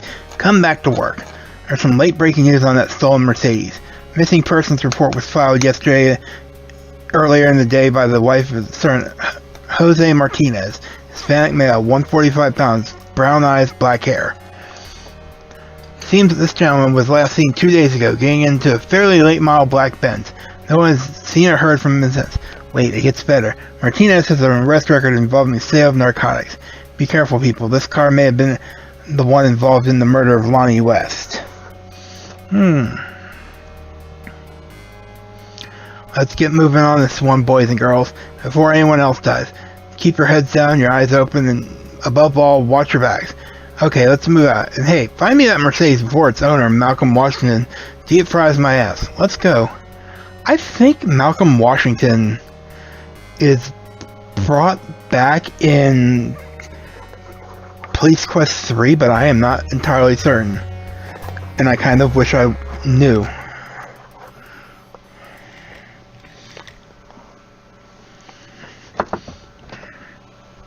Because today, if he is, and he's the person I'm thinking of, dude's got a boner. I should probably check my cubby. I'm serious. What? Well, I shouldn't spoil too much with what I'm saying, but you're on traffic duty in 3, and you have to pull like 4 people over, I think. 1 for going too slow, 1 drunk, and a speeder, and I don't remember what the last one was off the top of my head, but the speeder is speeding because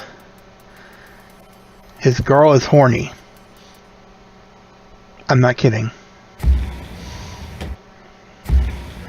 Okay, there's a very specific place I need to head out here, so let me look at that. Okay, we need to head towards First. Specifically, Lily in First. Rose. Oh, we're on Lily right now.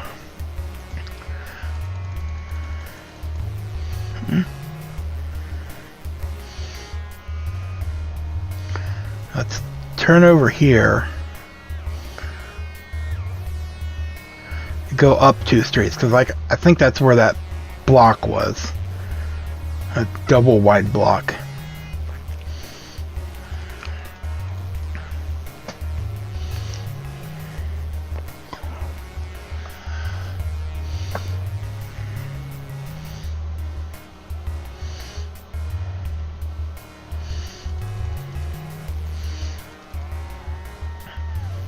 I wish I could change quadrants so I could actually see that, or at least adjust it over a little bit.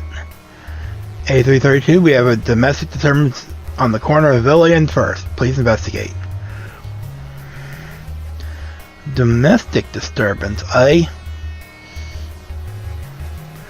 There's First, so corner of Villa and we need to go down.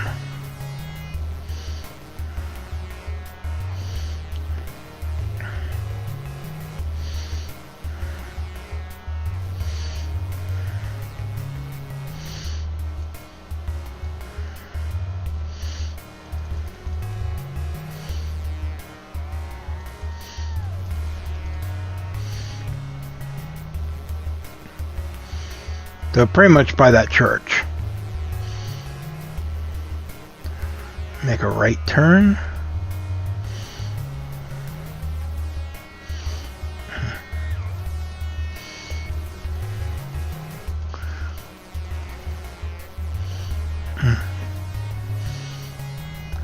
Wait, there we go.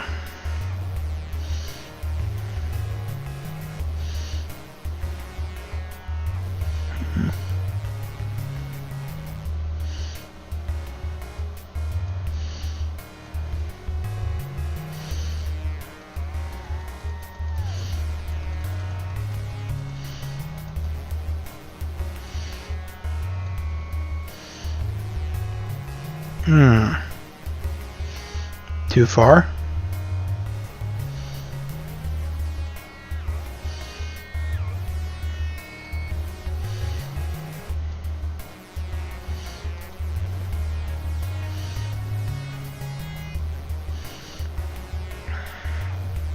Or maybe I have to come from the up?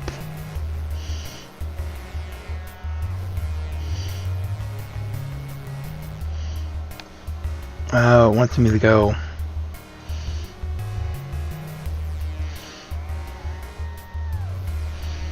That's alright, I want a left. We actually have to go up 2nd Street. A332, we have sighting on a stolen Mercedes proceeding eastbound on Oak Street. Vehicle is silver Mercedes, possibly stolen vehicle. Overtake and investigate. Thank you.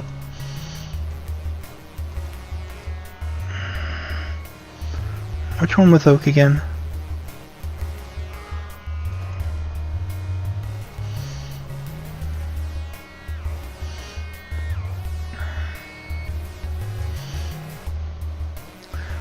Oh, we can actually turn our sirens on because we got legit reason.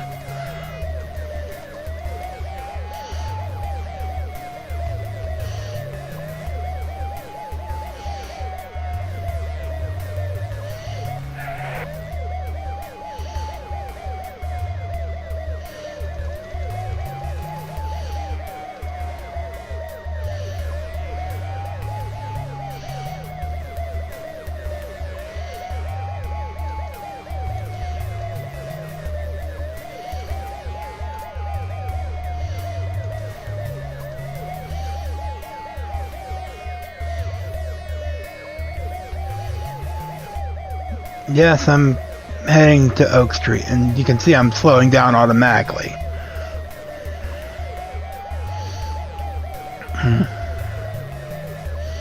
There he is. Good work, Bonds. You've managed to intercept a stolen car.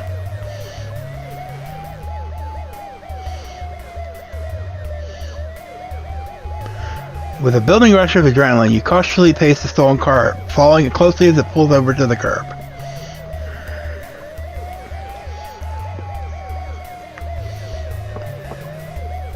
Well, you know, at least it's not a high-speed chase.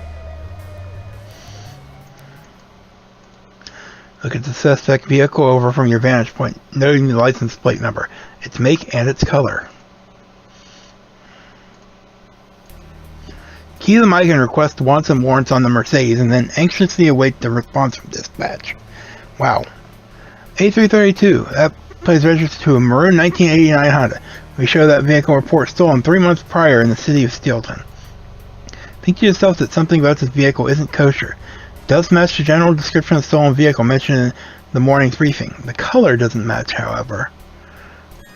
You nervously pick up your radio. Dispatch is A332, requesting backup code 3. Repeat, 1035 code 3. After a few long agonizing moments, dispatch replies. A332, be advised that A331 is assigning code 3 to your location.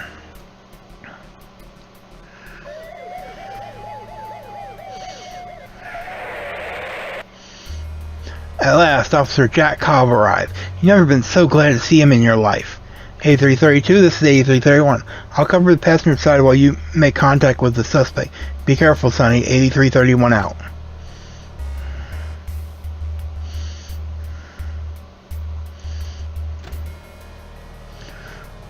We gotta pull out our gun. I should probably save at this point. Draw your service revolver. Never felt so heavy in your hands before.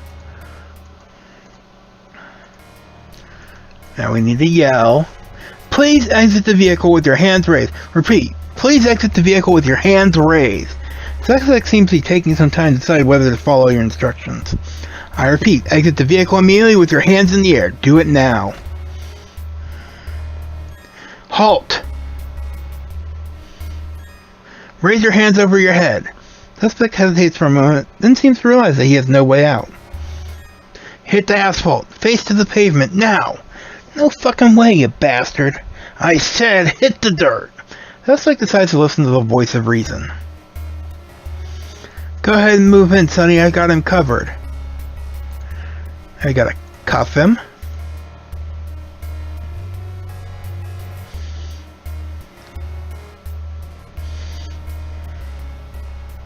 Stand directly over the suspect. You can see he's shaking. He might do anything right now. Not anymore. Search the suspect, finding only some pocket change, a dried up stick of gum, and a Smith & Wesson .45 automatic. Nice feet shooter. On your feet, bud. Let's go, buddy, into the patrol car. Get your patrol car right here, you fucking pig. I beg your pardon. I'm going.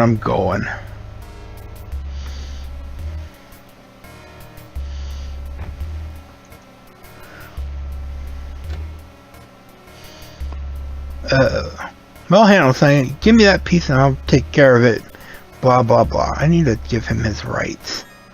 You raise the suspect his Miranda rights as he sulks in the back of the car. You're suddenly shaking with relief and excitement. What a righteous bust. Awesome, Sonny. Excellent bust. No, awesome bust. Good thing you didn't forget his Miranda rights. Yeah, because that would actually would kind of suck.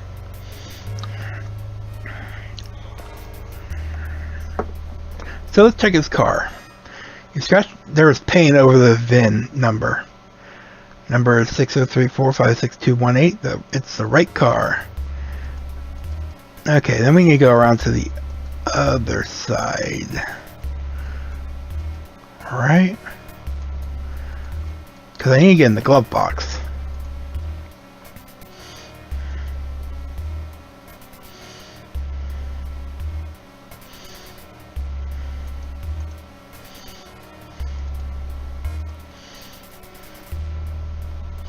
Okay, how do I get in the glove box?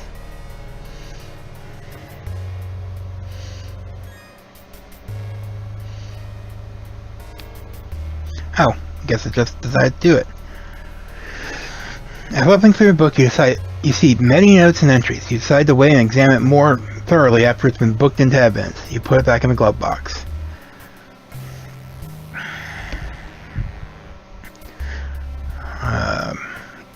That Marvin Hoffman, 331 West 104th Street, Chicago, Illinois. Blah, blah, blah. You put the license back in the glove box to be impounded with the car. I'm going to hit this little button right here that you can probably barely see, because it unlocks the trunk. And guess what's in the trunk? Not a body. You look in the open trunk and see some whitish plastic packages containing what appears to be cocaine and a few green bags containing a leafy substance which you assume to be marijuana. It's actually oregano, but that's besides the point. It's not actually oregano, it is marijuana. You don't need to take your drugs out of the trunk. They will be impounded with the car. Now's not time for idle chat with Jack. There's business to attend to. And I have done all the business here, right? Paint, glove box, trunk, get in car, drive to jail.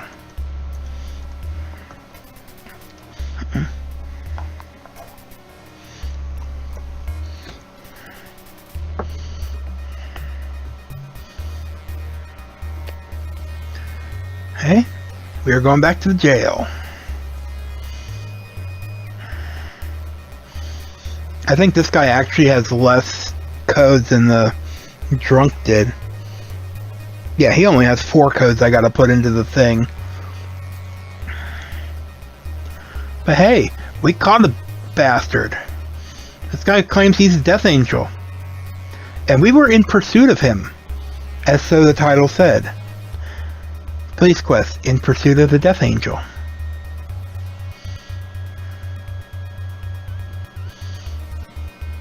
Let's just get to the bottom area.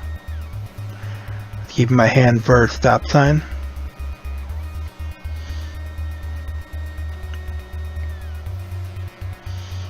Look, it's a 76 gas station. I don't ever see those. Are they still in business? I wonder.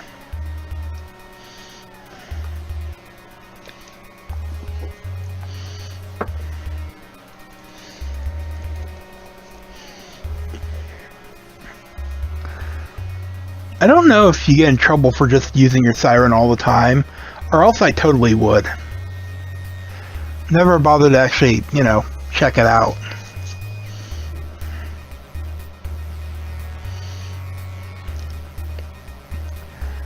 Come here, little jail. This is the courthouse we're passing right now. We'll go there later.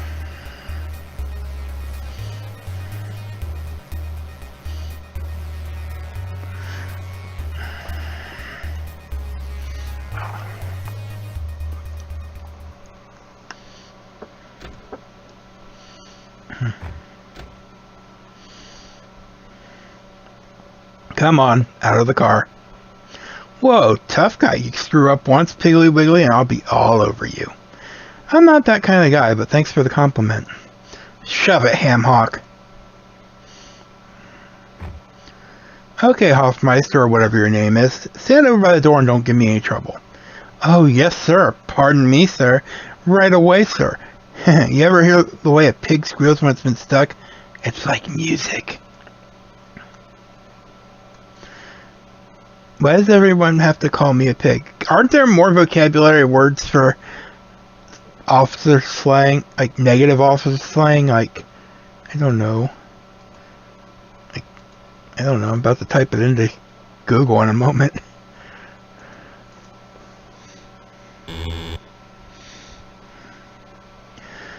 Press the entry buzzer.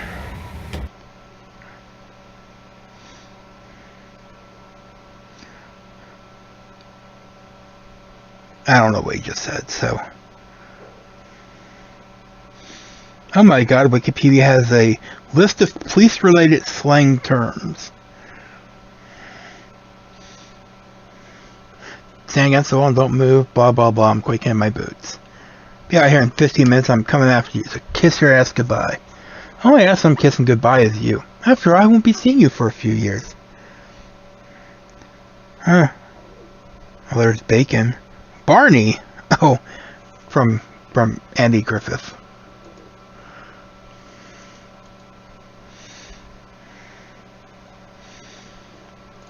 Well, Paul, we got another winner. Tell him what he's won. Ooh, this one's lucky. Saying he gets a copy of our home game to play and enjoy right in his very own home. Ha! So, these codes are 19221. Stolen vehicle, eh? Some people will do anything to get out of car payments. 12509.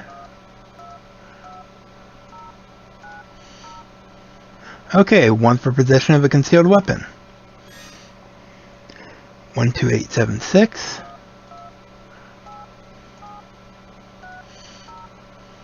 Possession of a controlled substance, huh? Guess he just didn't know when to say no. 21068.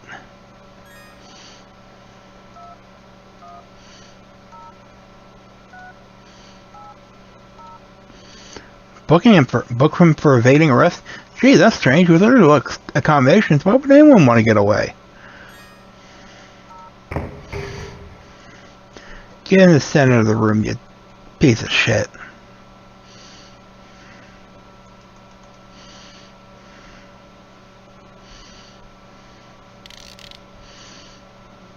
You look good in matching bracelets.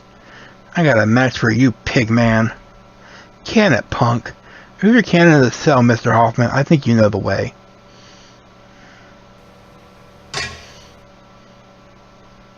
Hello? Hey, Sonny, I got the evidence booked on this guy. Oh, one more thing. Dooley wants to see you back at the station. Seems he's heavily perturbed about something. He wants to talk to you about it ASAP. See you back there? Jack seems to... It said something about him actually smiling or laughing or enjoying whatever's going on.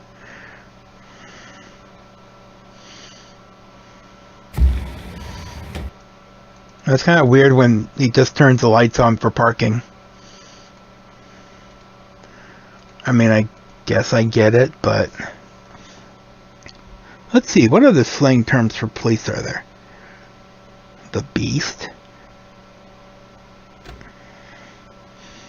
Oh.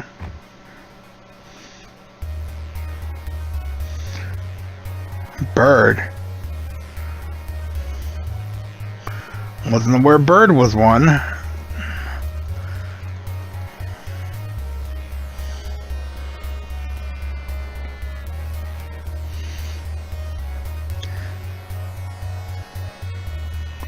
Just trying to find ones that are US.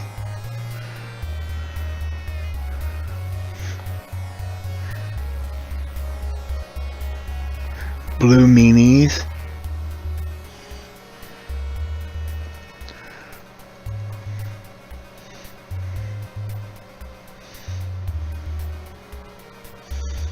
Buck Rogers is in the UK, but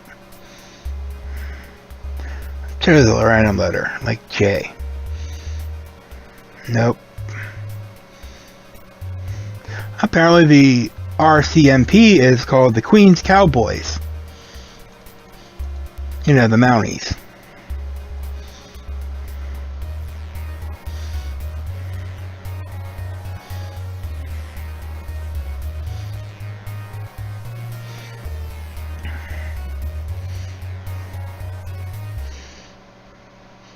The whiter than white.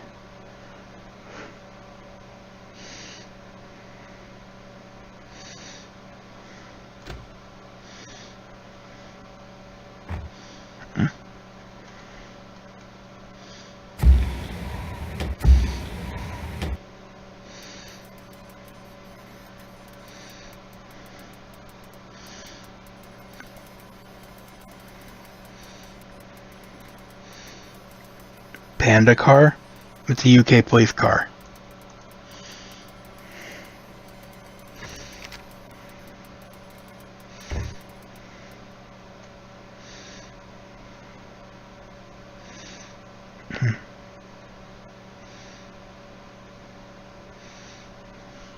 Ah, Bond, so good of you to take a little time out of your busy schedule to drop by. Well, it looks like you got what you wanted. A memo just came down from Morgan's office. It says here... Ah, crap. Someone maced this memo. Who thinks that kind of credit's funny? When I find out, the gremlin will be singing soprano. Yeah, that one's kind of a dick move, gremlin. Here, you take it. Read it yourself. I hope you choke on it. As soon as you're done, put on your plain clothes and get to Morgan's office. I don't want to look at you anymore. Oh man, my whole head is leaking.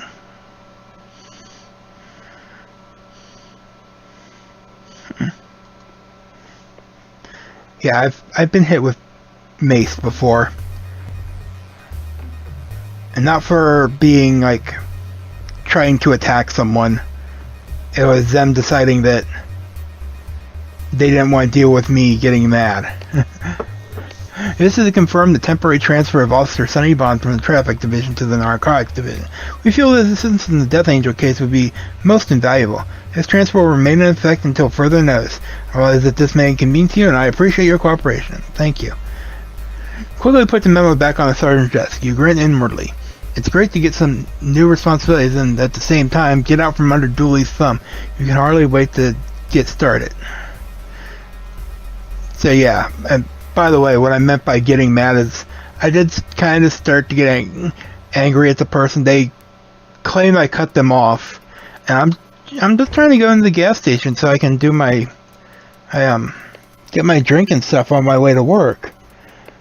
And they wouldn't leave me alone, so I just kind of turned and kind of said a bit angrily, I guess, that she was like, what did she say exactly? Well, mostly she wanted me to apologize, and I wasn't having any of it, because, well, the reason I went was because she was stopped for, I don't know, a bunch of, 10 seconds at the light. It wasn't even at the front of the line. So She was like 3 or 4 cars back.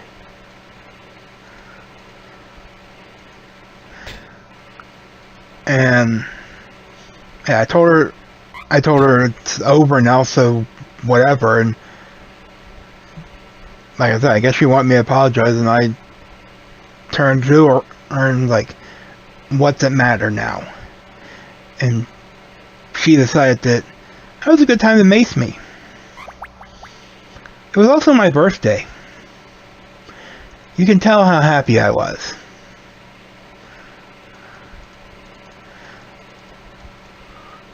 Why did I go that way?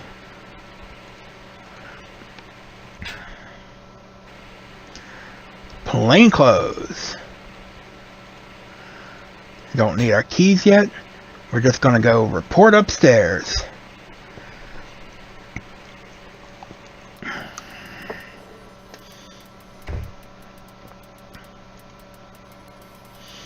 So yeah, that's the story of how I got maced one time. Needless to say, I was kind of livid.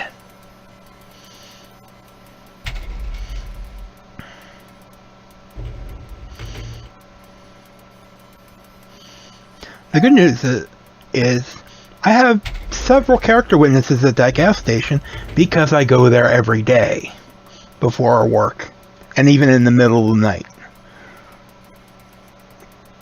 The bad news is they never caught her. So, hello, Lieutenant Morgan. Hello, Sonny. Welcome to the department. Wow. Just look at him when he talks next time. He looks like a ventriloquist dummy. I guess they all do, kind of. But not as much as him. Thank you, sir. I'm happy to be here. Glad to hear it. Well, let's get you started. Your new partner, Detective Laura Watts, is waiting for you in the narcotics office. She'll get you settled in. I'll call you in later for further briefing. Yes, sir.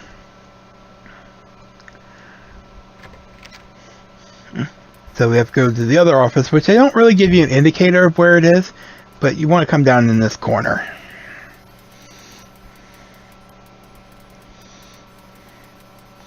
Pony soldier. Poulet? Oh. I guess it's pronounced poulet. It's French. I don't know French. Oh, hi, Sonny. Or should I say Detective Bond? Congratulations on the transfer. I know it's only temporary, but if you do good work, we'll probably ask to keep you. Come on, I'll give you a tour of the office.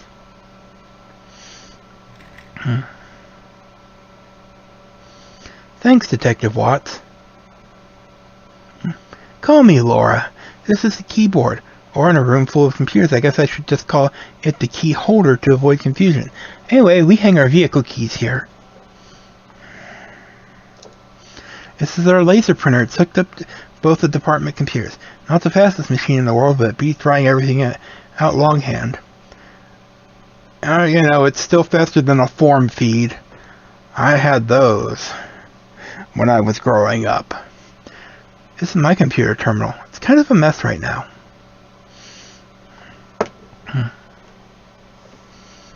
The cabinet holds our files on all cases currently being investigated, as well as ones that were only recently closed, and dormant cases, where we don't have enough evidence to act, but we refuse to close the case in the event we should manage to obtain more evidence. This is your workstation, Sonny. You can access firearm registrations, license numbers, VIN numbers, and other evidence codes here. Since you have a desk now, your pigeonhole downstairs will be assigned to someone else. Our call number here is 83 Nora 10. That's about it for the grand tour of the narcotics office. Okay, let's get down to business. This creep Hoffman is on the verge of being released on bail. We suspect he's tied in with much bigger things than just the narcotics found in the trunk of a stolen car. He claims they were there when he borrowed it, of course. We know damn well if he's released, he'll bolt like a rabbit. We need some hard evidence to keep him in. See if you can dig anything up that might convince Judge Palmer to keep the jerk locked up, okay? I gotta go. Do your best, Sonny. Okay. Well, your first narcotics investigation. You wonder where you should start. You want to start at the file cabinet.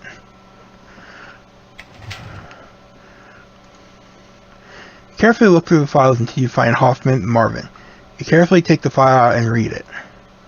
Blah blah blah, distinguishing marks, prior convictions. The file continues, but you've seen enough. You take Hoffman's file with you. So, do I need anything else? I need to get keys.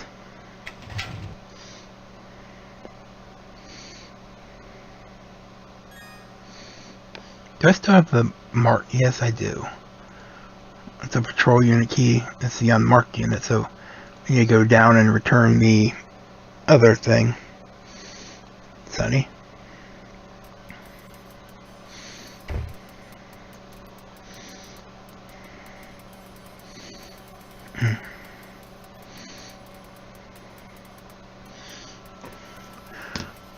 And at this point, we need to go to the courthouse. And I hate elevators in like every Sierra game. Not as much as I hate stairs, but the reason I hate elevators is you can't just click on the elevator and have them push a button. No, it'll tell you, oh, you got to push the button. Dur, dur, dur, dur, dur.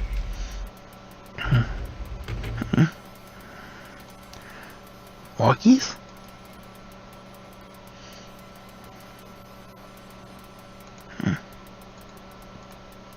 There you go, have another patrol car.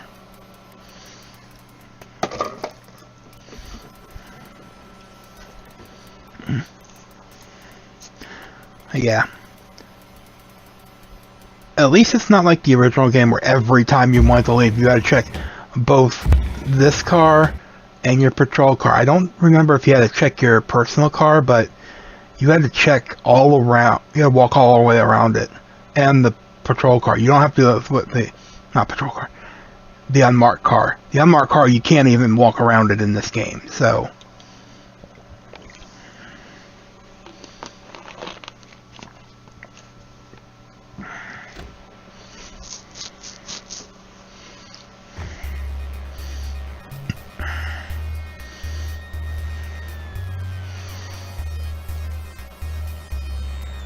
And the courthouse is right here, so we're pretty close to it already.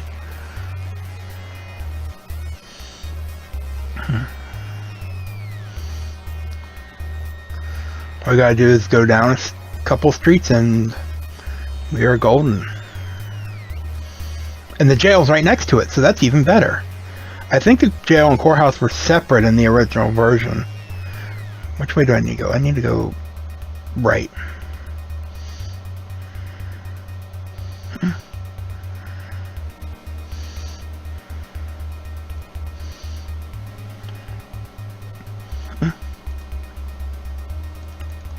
And we want to be right for when the courthouse entrance is.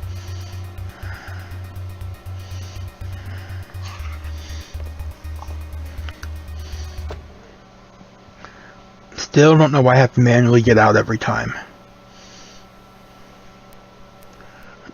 I mean, it makes sense when you're doing the traffic stuff, because I mean, even though I have a radio extender, you still have the radio in the car, and it's like, you can just pick that up and like, yeah, you got any wants on this or something? Then you go up, and like with the last car we had to get, we I talked to him a couple times. How can I help you? I need to see Judge Palmer right away, please. And you are? Detective Sonny Bonds, Narcotics Division of the LPD. I'm sorry, Detective Bonds. Court is in session at this time. The judge's docket is quite full. Perhaps you could try another time? This is extremely urgent. I need to obtain a no-bail warrant for the Hoffman case immediately. Every minute counts. If I don't get this over there quickly, he'll walk, and that's the last we'll see of him. Please tell the judge now, or there's going to be hell to pay. Clark seems to be considering it. Please, sir, we have reason to believe that Hoffman is extremely dangerous. Lives may be on the line here. Okay, I'll do my best.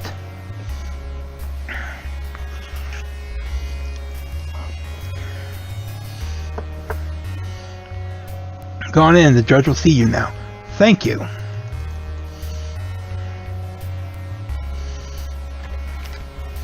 We have not saved in a while, have we? I hereby sentence you to 30 days in the county prison plus a $5,000 fine. If I were you, young man, I'd find myself a new attorney. Your Honor, I must object. My client has been victimized by a system whose... As for you, mister, I highly suggest you review your rules of evidence before you appear in this court again. I will not have my time wasted with spurious accusations for which you have no evidence, objections for which you have no grounds, and constant badgering of the witness.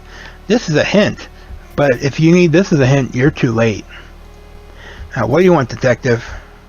He's talking to you, Bonds. You better be careful. Richard Palmer is just about the toughest judge in the state of California. Your Honor, I'm acting detective Sonny Bonds. I'm sorry to disturb you like this, but it's most important that I get a no-bail warrant for one of my prisoners, Marvin Hoffman. What's your reason for needing the warrant, Bonds?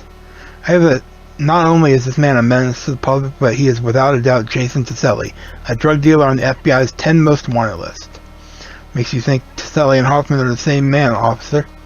The physical descriptions are nearly identical, and they are known to frequent the same areas and see the same people.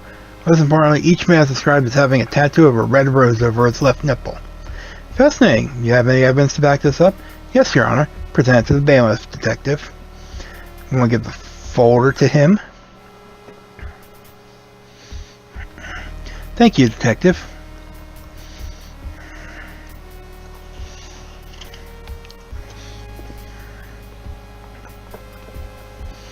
Please approach the bench, detective. Most certainly support your theory, Detective Bonds. Your no-bail warrant for Mr. Hoffman is granted. Thank you, Your Honor. My pleasure. Here's your evidence and your warrant. You won't regret this, Judge Palmer. No, but you will if you spend so much time in here that Hoffman's lawyer is released him by the time you get back to jailhouse. Move it, detective.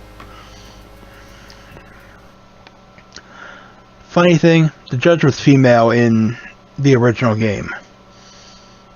I don't know why there's a sex change here. Actually, there's another character that they made a sex and name change to, that actually creates a plot hole.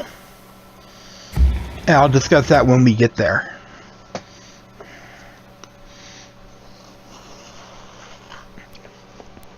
I mean, it's not like we're that far from it now. What was I saying about saving? You're saying I should probably do that because I haven't done it since we pulled over the dude.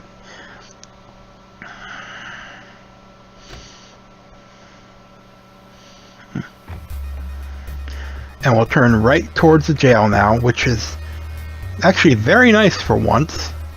I think that's like the only time in the game that it actually does that, to my knowledge. I just told you to turn. Oh well, instead of going around, why don't I just do this?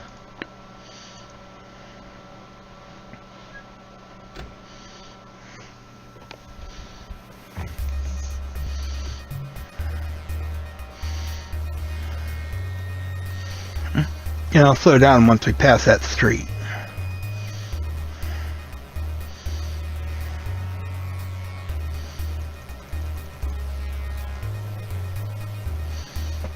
There we go.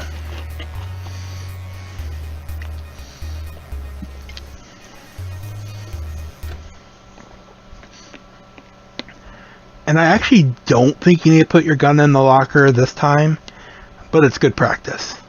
Really, I think you only need to do it if you're bringing someone in.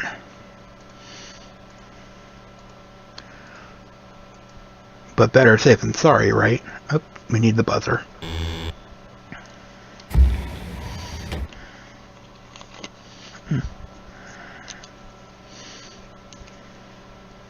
Got something for you, Paul.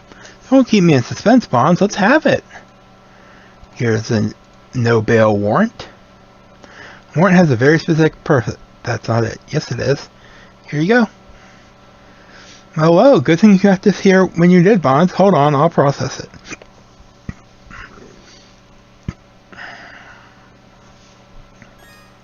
Thanks, Bonds. He's all checked in, but he ain't checking out. So now we leave.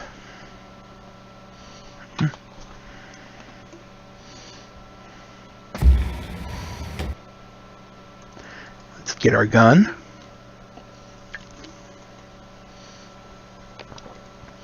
Go to the car. Drive back to the police station.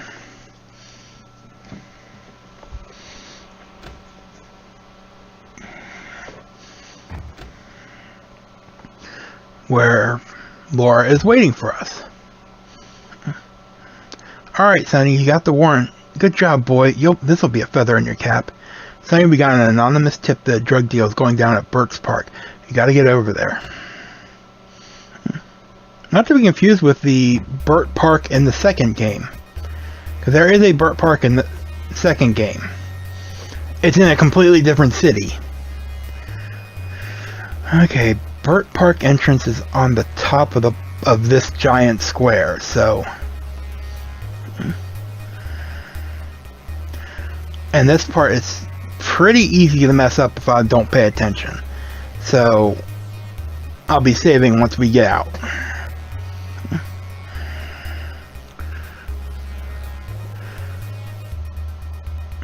And I can show you a time for die.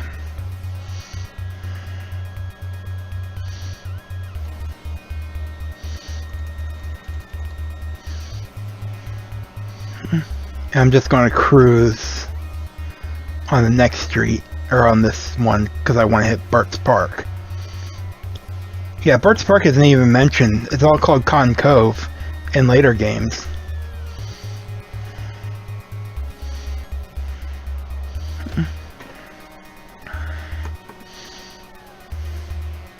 And this was all the way in the upper, what would be the upper left quadrant in the original game. So I guess they kind of, when they remade it, they just kind of did this to be consistent with later games. Okay, Sonny, we've been given the tip that a drug deal is going down in the park this afternoon. What we need to do is this. You go straight into the park and position yourself so that you can watch the bench without being observed. I'll go around the side and cover the park's other entrance. Any questions? Oh, geez, Laura, I used to play in this park when I was a kid. We used to come here to neck when I was in high school. This is kind of sad. Sure as hell is. There are more dealers out there than ever, and they're getting meaner than ever, too. Listen's changing, Sonny. Anyway, let's not waste time. Go on in. I'll see you later.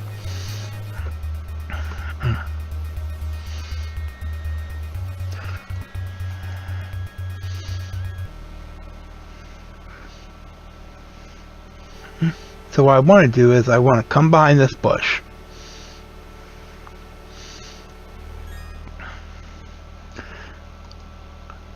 Pull out my gun and radio Laura and save.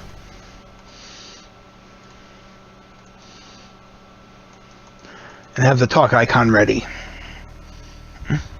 It's important. Have your talk icon ready. It's a dude. Where is that little creep anyway? Now, we can't just go up and arrest him, even though, well, spoiler, he's got drugs on him. We can't just go arrest him. Because we want to arrest his buyer, too. You're late. Where the hell were you, Sims? Sorry, man, I couldn't get away. My mom. Your mom? Your mom? Man, I should have known better than deal with little pukes and diapers like you. Forget it. I'm out of here, man. No, wait, please. I have the money, all of it. Right here. Please let me have the stuff. I need it, man. Well, alright. I can be a nice guy. But the price is going up next time. And don't you ever be late again. Do you understand me? I understand. I'm sorry. You better be. I don't need you, punk. I've got 1,000 like you waiting in the wings. It would be nothing to me to squash you like a bug. Okay, man, I get it, man.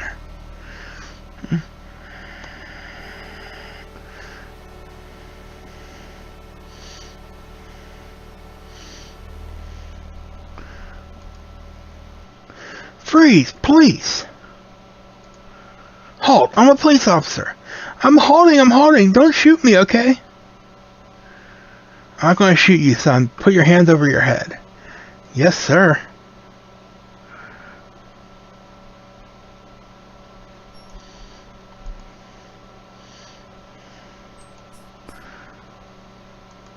I have to do this in a very specific way. Oh, I guess I should put my gun away.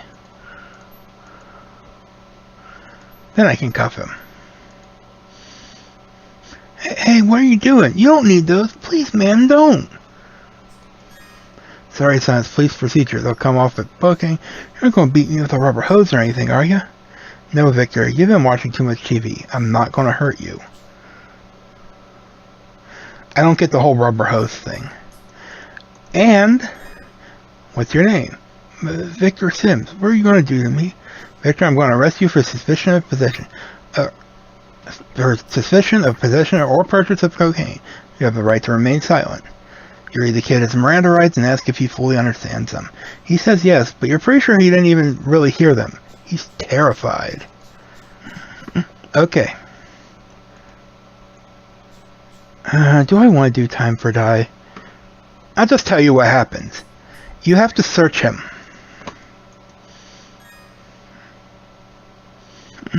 Find a stick of gum, a movie ticket stub, and a cellophane packet of a white powdery substance that resembles cocaine. You turn the stuff over to Detective Watts to book into evidence. Very good, Bonds. You've successfully completed your first bust since joining narcotics. But if you did not search him, somehow,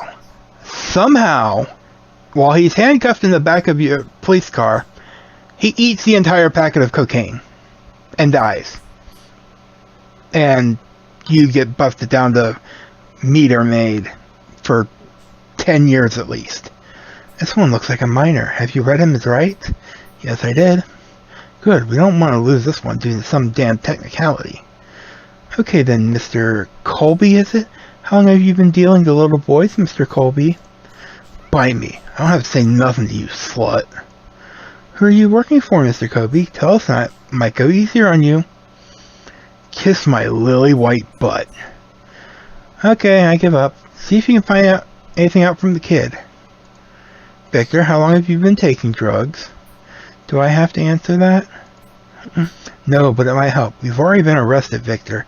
Nothing you say will change that one way or another. But if you help us out, we'll take that into account when we talk to the judge. Okay, I guess. Not too long ago, maybe about 6 months. This guy at school gave me some coke at a party, and I guess I kind of liked it. I kept doing it, and then I couldn't stop. Oh, ain't that just pitiful? You sniveling little creep. I didn't ask for you anything, Mr. Coley. Victor, did you always buy from this man? No, I used to buy it from this guy named Jose Martinez, but I haven't seen him for a while. My friend Kathy Cobb and I, we're getting pretty desperate. And Colby came up to me one day, and Kathy Cobb, the daughter of Jack Cobb. We've busted them. Shut up, you little bastard. One more word out of you and you're dead. Put a lid on it, Colby. You're just digging yourself in deeper. Is there anything else you want to tell me, Victor? Not here, okay? I understand. Let's go, Victor. Get in the car. Okay, come on, Mr. Colby. Get in the car. Up yours. I beg your pardon. What did you say? Oh, you said that you'd like to spend the night in jail with a homicidal biker named Bone Crusher? No problem, Mr. Colby. We can arrange that. Okay, I get the message, Miss Police Dog. I'm getting. Hear that, Sonny? This is a barf bag who's been dealing to Jack's daughter. He'll be delighted to hear this creep is off the streets. Yeah, I feel great about this one, Laura. Let's take these guys in. To the jail! Which luckily isn't that far. It's like I just left there.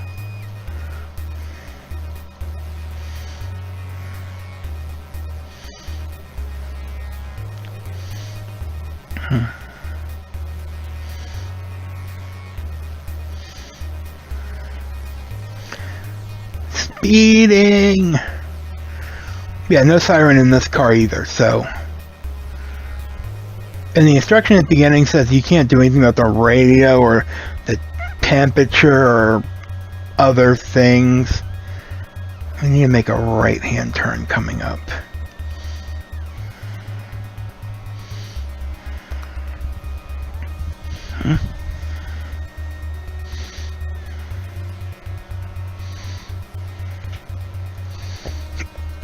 And then another right hand into the jail. No!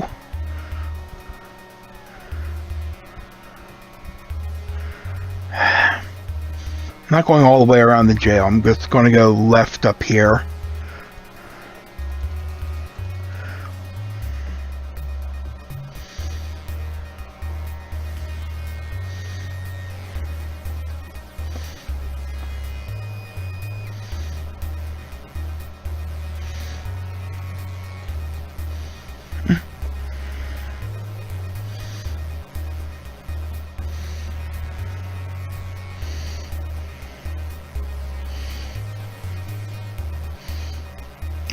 These guys only get one code.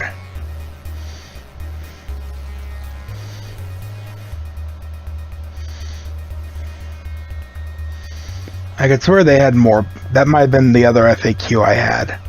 But I'm not going for full points on this. Oh, no, no, no, no, no, no, no. I'm not going for full points. Because I am not making you suffer a minigame. You heard me right. A minigame.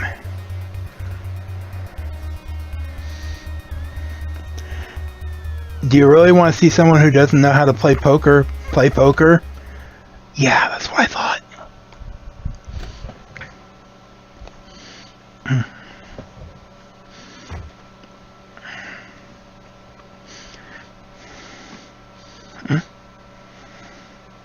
Hey, Sonny, I'll take Laura on Hardy inside while you take care of the car and your gun. Okay, Laura, don't let frickin' Fat give you a hard time. Come on, gentlemen, you don't want to keep a lady waiting, do you? Your castle awaits.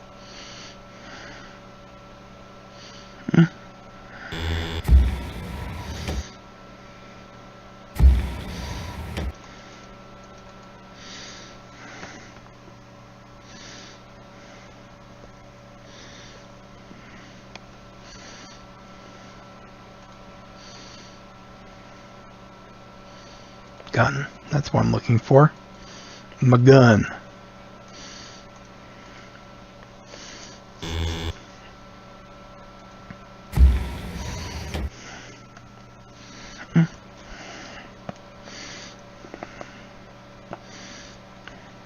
Don't know how I got here before them. Please stand against the wall and don't move.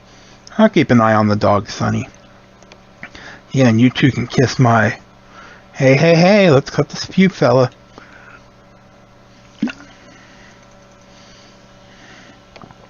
Paul, I got a couple more self-stuffers for you. What code am I using?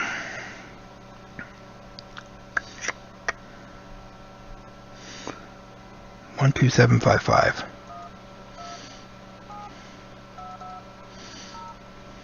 Booking this one for possession of cocaine, eh? Because my member told him not to stick stuff up his nose. Okay, there is another code I want to use. I just have to find it.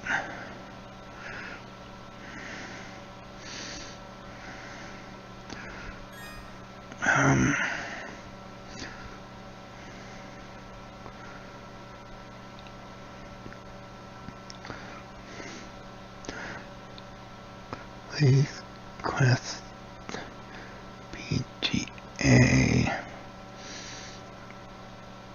codes.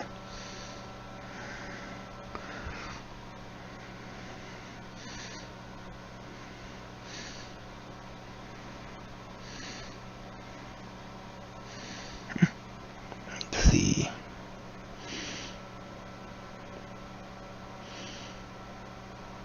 One, 2, 8, 7, 6.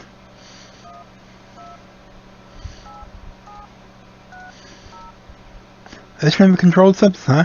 Guess he just didn't know when to say no. There should be one for sale.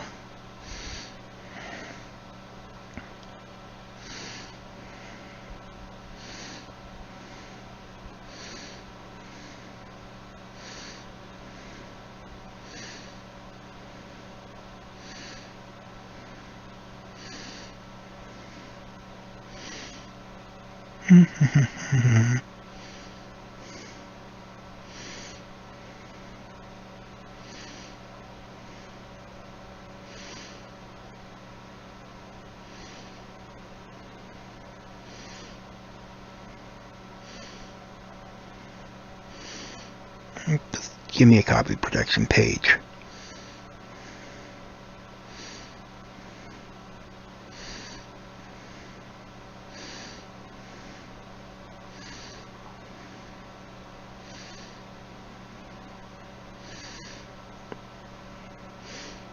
Let's see, list of codes.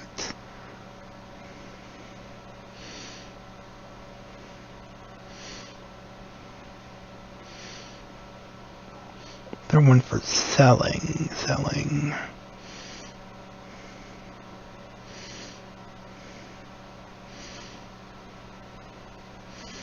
Oh, apparently there isn't one for selling. Huh. Well, works for me.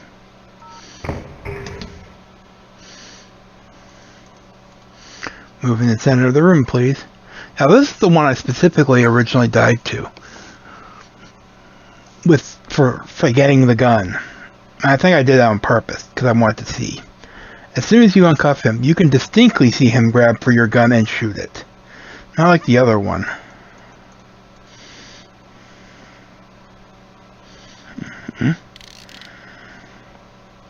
Okay, there you go. Hope I didn't have those on too tight. Alright, into the cell with the both of you. Is it really a good idea to put both of them in the cell together? Good work, Sonny. This will be a pleasure to report to Morgan. Increases the likelihood that this could be a permanent position for you. Let's roll back and do the paperwork, partner. Oh, I almost forgot. Jack called me at the station. He sounded pretty upset. He wants to talk to you. I think you better stop by and see him. He said he was at the Blue Room. I'll see you at the station later. Bye. Blue Room should be capitalized. Because it is a proper noun. A proper noun.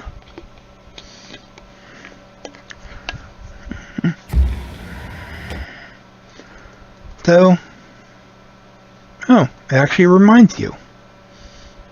That's surprisingly nice.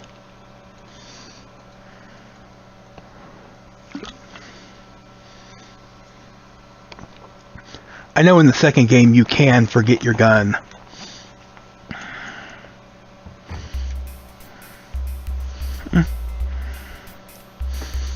So let's go up to the Blue Room. Should be one quadrant above. And I think it actually is at the next street.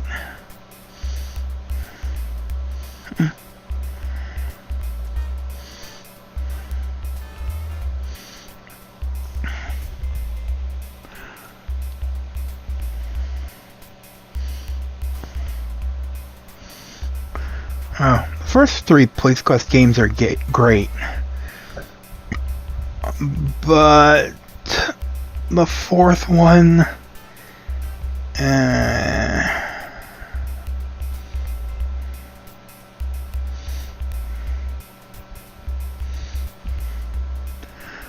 let's put it this way.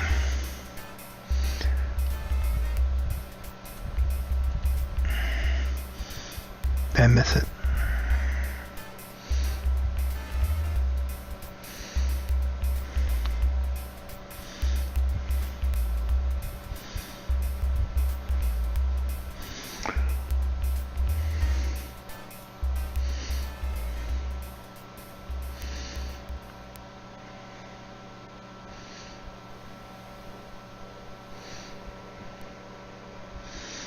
Let's go into the thing.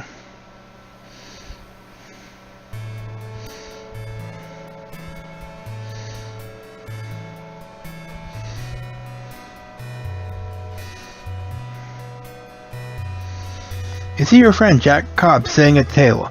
You must say he's been depressed and distracted for days.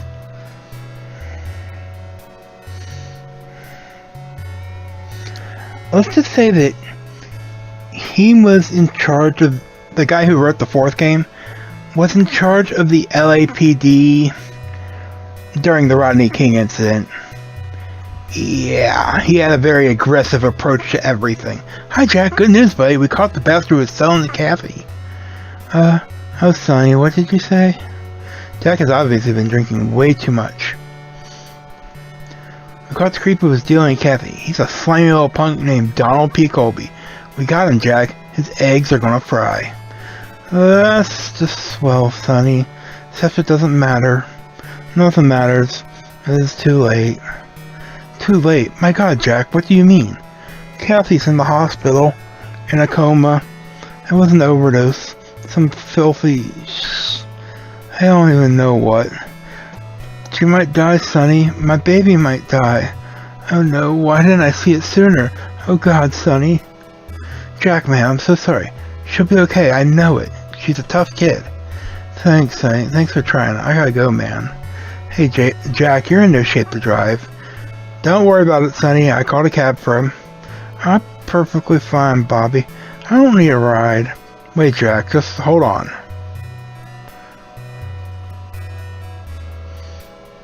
Sonny, I need to talk to you.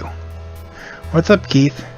You're not gonna believe this, man. Jason Taselli escaped. What the fuck? Who fucked up? Who fucked up this time? What? Yeah, Taselli cold-cocked the guard and grabbed his keys. He got out into the yard and somehow managed to get over 2 chain link barbed wire topped fences with his hide intact. Can't believe nobody saw him go, man. Anyway, there's a citywide dragnet underway and Morgan wants to see you in his office right now. Man, I can't believe Taselli pulled it off. This is bad news. Yeah, he's a dangerous dude. I just hope he doesn't hurt anyone. Anyway, you better run, Sonny. Hear the honking of the cab outside. There's your cab, Jack. Go ahead and take it, okay? Oh, hell, Sonny. I don't need... Ah, crap. Alright, I'll do it. Thanks, Jack. She'll be okay. You'll see. Yeah, see ya, Sonny.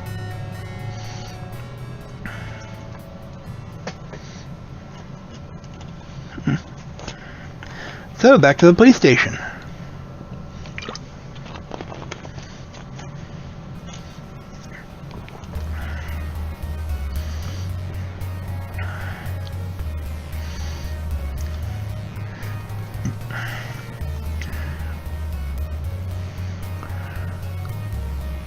You know, I used to hate this version of the driving game. I thought that the 1 and 3 was better.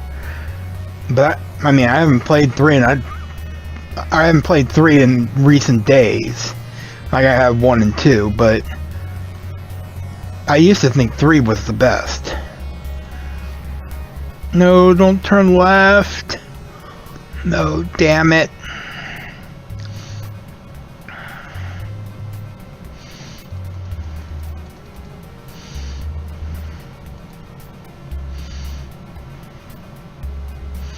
I hate that park.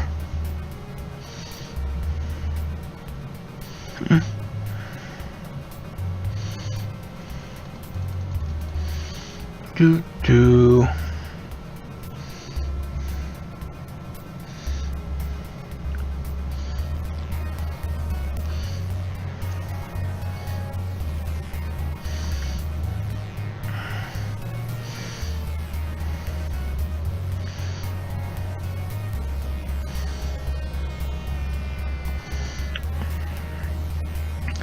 Yeah, I guess the turn signal switched back. So I guess we'll just drive by the jail and head straight up.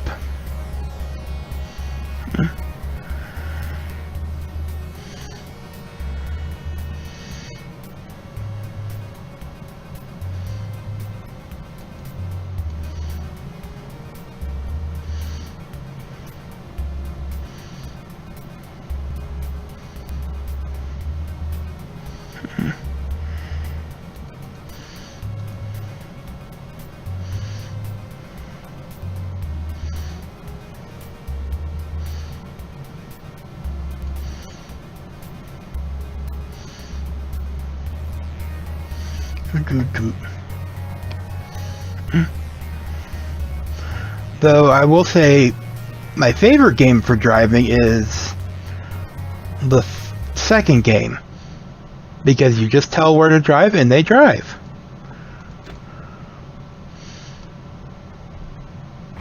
And that's awesome.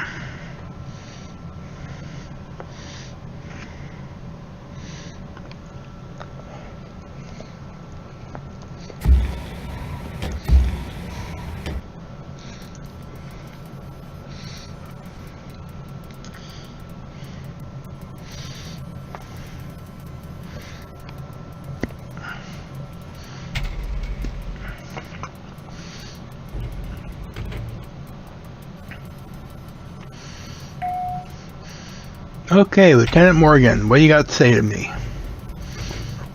I've been helpful. Are you keeping me? Is this my... Are you telling me I'm permanently promoted? You want to see me, Lieutenant Morgan? Yes, I need you to review some evidence from the Hoffman case, Bonds. Check out the black notebook for clues about this man and his activities. Run an ID check on the gun. Something very strange about this case. Think you can clarify the picture, Sonny? I'll do my best, sir. Well, have at it, detective. Hey, he called you detective. Yes, sir. So we need to go down to evidence lockup, which is like the one room we haven't gone to. And luckily it's just right by the elevator.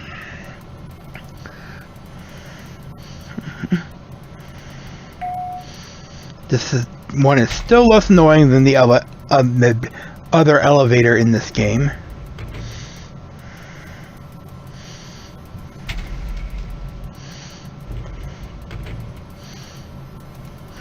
Because the other one announces what floor you're on.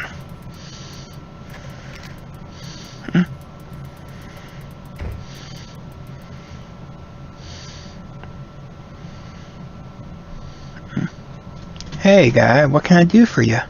You check some evidence, Russ, unless you're on another one of your 2-hour donut breaks. Smart ass, what's the case number? Just hand him the file. Got 2 items for that case. Do you want the revolver or the black book? He's gonna bring both of them out, so it doesn't really matter. Here you go, guy. Hey Russ, I need to see the black book we took as evidence in the Hoffman bus. Sure guy, just like always, you can't take it anywhere. You gotta look at it here. You begin flipping through the pages, reading Hoffman's notes to himself. His handwriting is scratchy and hard to read, but you decipher it. You're used to reading memos from Sergeant Dooley, after all. This is some pretty interesting stuff. 2000 call RG Monday. Set up HG gambling. Blackjack, 4 o'clock, bring chips. Initiate plan for dealer RO. Meet JM and LW Wednesday, 7 o'clock. Cindy, $100. Pick up ammo, eggs, milk, coffee. Wow, that must be a great store if you can... It's probably Walmart. Meet Northwest Boss, 8:30. 3 o'clock lunch, Robert G. Shake up Ratty Bob and Big Jim. Terminate LW and JM. Oh, that's Lonnie Wilson. Sunday poker with JB. Evaluate East Coast profit margin. Call East Coast. Meet Gutless Wonder. Initiate plan 3 immediately. Yeah, not quite so useful. Russ, I need to take a look at that piece we confiscated from Hoffman. Here you go, Sonny. Enjoy.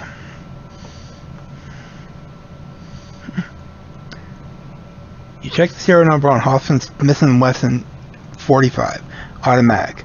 Number is 97649. And just so I don't forget what that number is, I'll just take a picture of it. And that should be all I need here.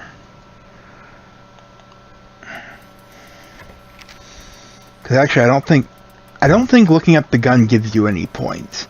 So the guides I've seen don't really talk about it.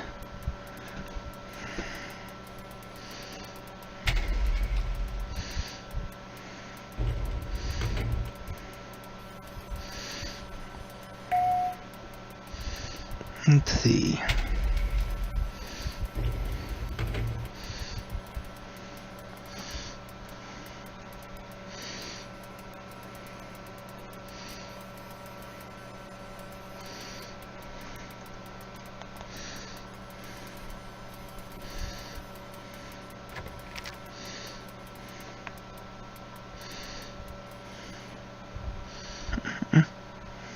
There you are, Sonny. I came by to tell you that when you're done checking out the case evidence, Lieutenant Morgan wants to see you.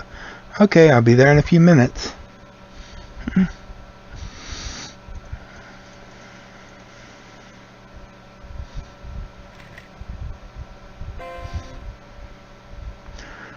Okay, we need to go to weapons.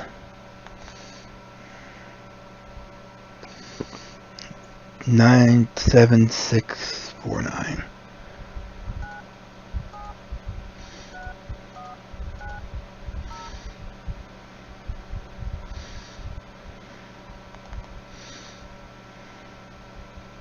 Alright, this is Jason Tilly, FBA file 60321. Yeah, the reason the guys don't list it is because it will automatically go. It'll automatically just pick up the first. Oh crap! I actually have to hit quit on this one.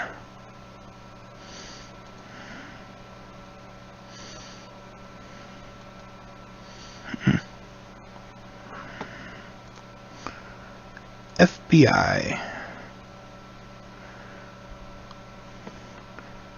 60321. So I guess searching for the weapon itself doesn't get you a point, but you have to search. File found. Taselli, Jason. Currently on most wanted list. Blah blah blah. Rose tattoo over left nipple. Please select action. Sending file to local printer. And that's all we need. Is there anything in personnel? I've never actually looked. Oh, it's just people. Sonny Bond. Currently on temporary assignment to Narcotics General Duty Traffic. Telephone 555-7883. This actually does have a purpose. Even though I've got it written down pretty much. Where is it? You want to look at Joseph Morgan and have his number noted, because we're going to have to call him later. So quit. Let's go get the papers. Pick up a freshly printed wanted poster of Jason Taselli and take it with you.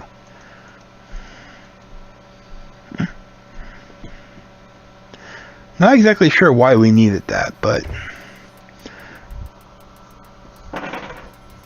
just because I know what the next event is. And it's not like we're going to be posting any wanted posters anywhere.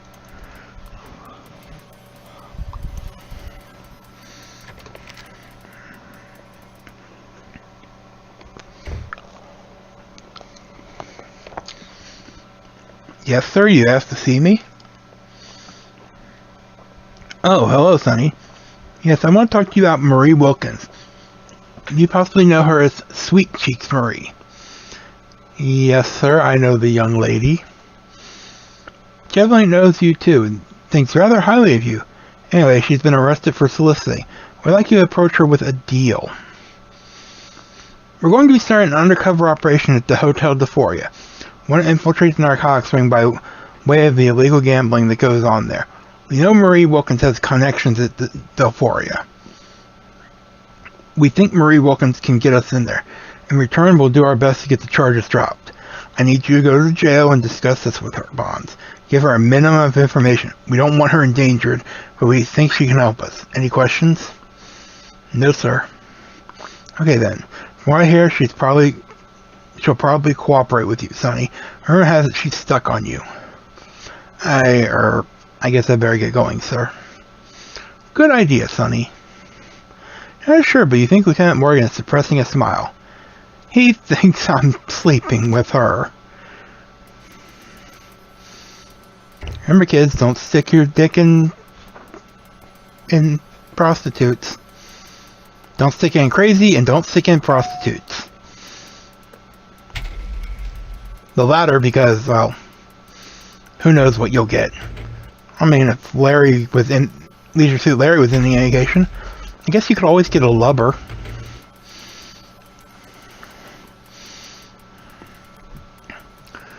But who knows? Maybe there's some like new crazy thing out there.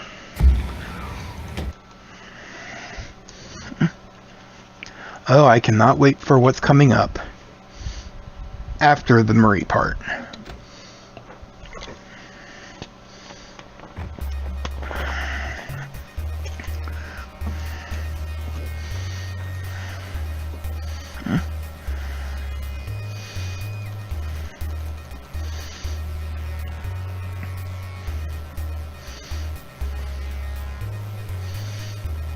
With how long you have your turn signal on sometimes, bet someone's probably like, it's an old grandma driving that. Can't tell her blinkers are on. Gonna want to turn left at the bottom here.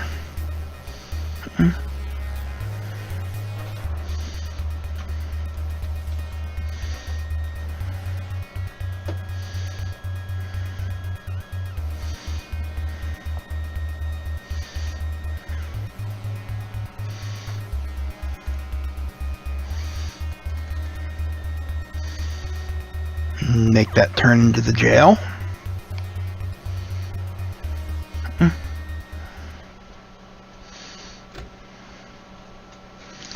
Oh, funny thing about the jail, in the original version there were 2 cells.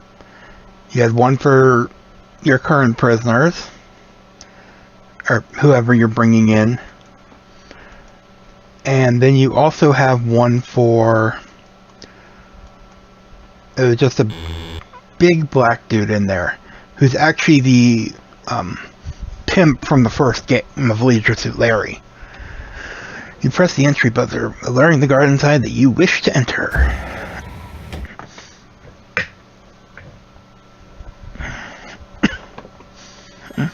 Geez, Sonny, do I have to see that ugly mug all day? Yes. Just keep away from yours, Paul. So where's the prisoner I'm supposed to visit? She's in one of the cells. I hear she's an old flame of yours. So have you and her performed Nature's Mystery Dance? Well, you just think about it on one of your lonely Saturday nights, Paul. Thanks for all the great info. This guy proves that evolution hasn't been 100% effective. Sonny, I'm sorry I didn't listen to your tip about the sweep. You gotta help me. I'm afraid I pressed my luck one too many times. I can't afford this bus. They're gonna put me up in county this time. Sonny, those women are scary. I'm not a hardcore criminal. I've never hurt anyone. Is there anything you could do for an old classmate? Possibly. The department's been investigating the Hotel Del Foria, trying to gather enough evidence to move in. Right now, we don't have anything to stick. You might be able to help. My boss, Lieutenant Morgan, has a plan that he believes will get us close to the main dude, someone they call the Death Angel. This guy's the worst of the worst in the highest order of social parasites, Marie. He's not only sucking the blood of society, he's spilling it. Want to help? Will get me cleared of these charges? I just can't go to jail. I can't guarantee anything, but Morgan and I can talk to the prosecutor on your behalf. Just between you and me, I think the odds are in your favor.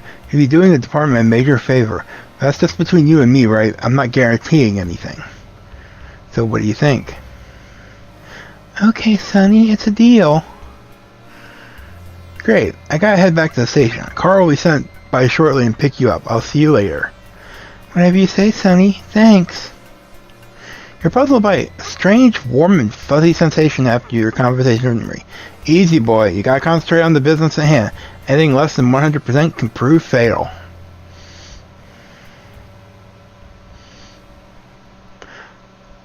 Say bye-bye to the jail, everyone. This is the last time.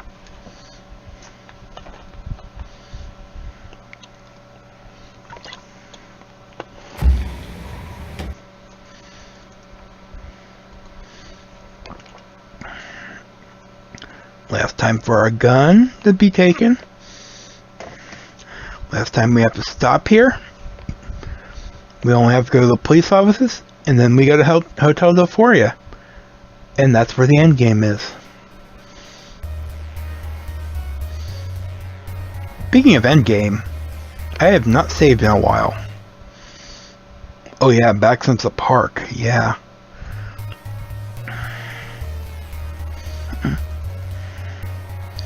I wish it would just let you choose what direction you want to leave places at. I did not see what that said, but I'm pretty sure it was go back to the office.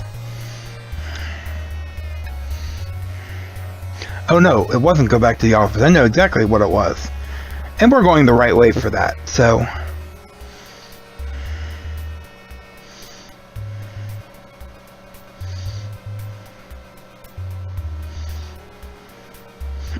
It said go to Con Cove. Because they found a body.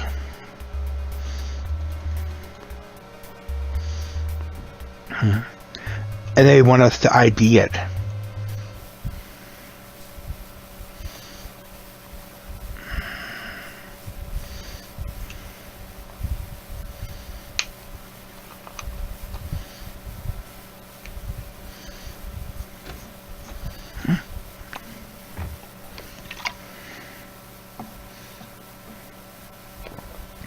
Hey Sonny, what's up? I heard you found a dead guy the other day. We have one too, so he's there. Mike always did have an odd sense of humor. Oh man, I'm not feeling so hot. Hey Todd, what do we have here? Dead guy, Sonny. What's the matter? Something wrong with your nose? Got an anonymous phone call about him just a few minutes ago. Sounded like a kid. Poor little guy was probably out riding his bike and came across this. Bummer, huh? Yeah, poor little guy. The way kids in this town have been acting, I wouldn't be surprised if the kid offed him with a slingshot. Ha ha, he was probably looking for some bubblegum money.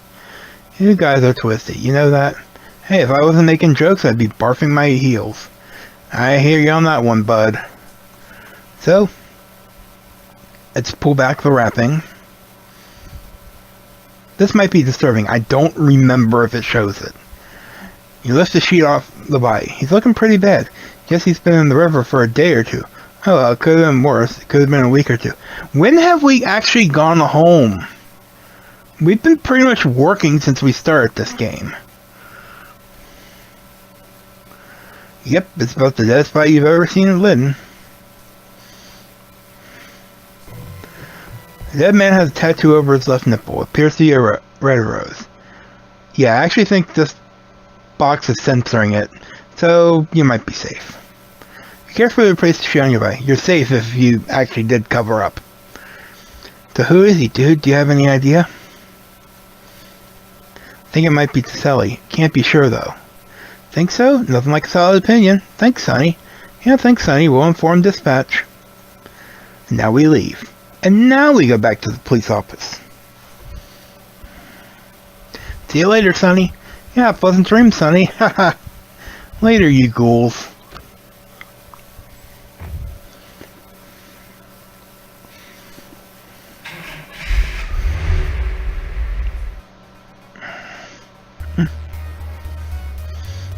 That does not sound like a good starting up noise, Sonny.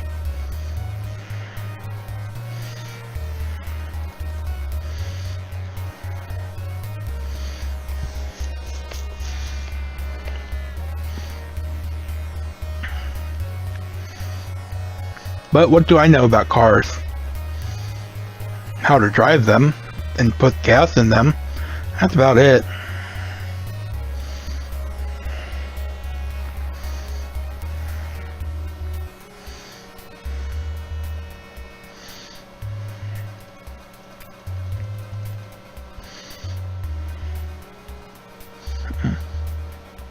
Back to Morgan's office.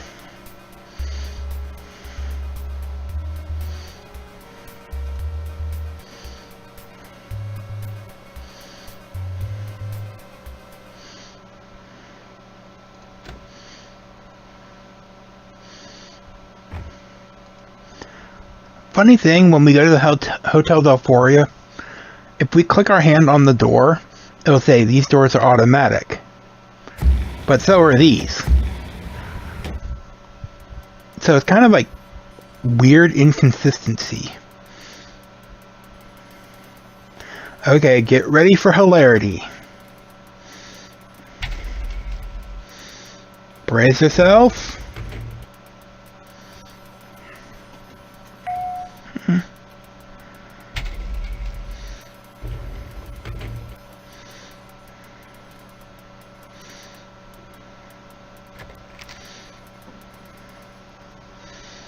Hello, everyone.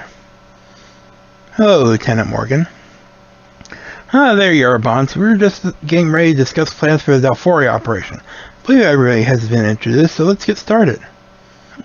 Bonds, you'll go to the hotel in disguise, using the name of Jimmy Lee Whitey Bankston, where you will have already been there for several hours, socializing in the hotel bar.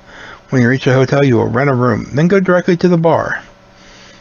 Once there, you'll socialize with the bartender. You should buy a drink or two, but I don't have to tell you to keep a clear head.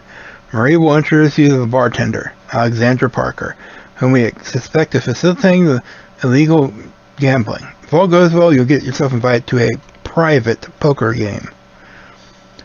Once you've infiltrated the game, discover what you can about narcotics ring and the identity of the Death Angel. Be sure to report back to me with any important findings. Think you're up to it, Whitey? Just one question, sir. Why is my nickname supposed to be Whitey? Ha! Thought you'd never ask, Sonny. Here you go, a bottle of extra-strength peroxide compound for bleaching your hair. Get it, Whitey? I'm afraid so. What's the rest of my costume like? Oh, it's this white high roller suit hanging on the coat rack over here. Pretty tacky, actually. Oh, joy. You don't look perfectly tacky, I'm sure, Bonds. Any questions, Miss Wilkins? No, sir. Yes, I do have a question. Now, Alex Parker is my friend, Lieutenant Morgan. I don't want to throw her to the wolves. What's going to happen to her after this operation? It's kind of you to think of your friends, Miss Wilkins, but you do better to look out for yourself. Actually, all we suspect Alex Parker of is facilitating an illegal gambling operation. It's not a tremendously serious charge. If she cooperates with us, things will probably go easier for her. But will she go to jail? I honestly don't know, Miss Wilkins. It's the best answer I can give you at this time. Are you reconsidering your offer to help us? No, Lieutenant Morgan. I'll do it. Just promise you'll do your best by Alex. I'll do what I can, Miss Wilkins. Why don't you head over to the hotel now? It's getting late.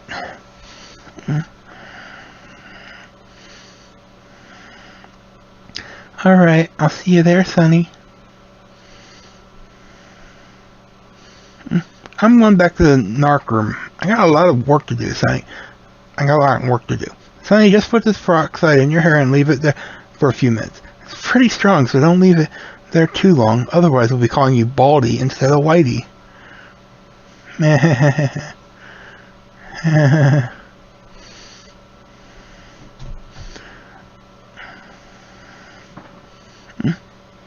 better get started, Sonny. Go to the locker room and get changed. Don't forget to bleach your hair. Come back here for a quick final briefing before you leave for the hotel. Yes, sir. Oh, Lieutenant Morgan, the dead body in Cotton Cove with Jason Taselli. Well, I can't say I'll cry over him, but that means there's somebody worse out there. Go on, Sonny. Maybe you'll catch him in the Delphoria operation. Goodbye.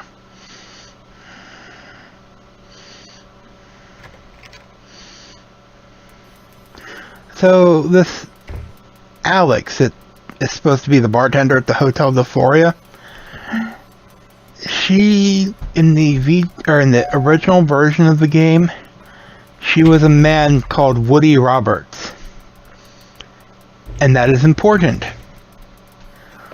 Because in the second game, the person who's in charge of our little drug ring in Lytton is he's escaped from jail and he's on a murder spree of people who got him put away. And Woody Roberts was one of them. So there's no Woody Roberts in this game now.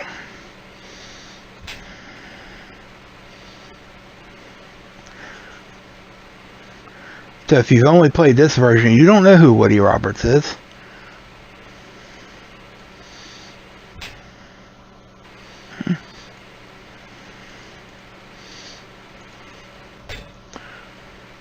Now I just want to go take a shower. I do like how the walking sprite changes depending what he's wearing. Oh yeah, another thing you could do in the original game is just type in take off clothes and you would die of embarrassment.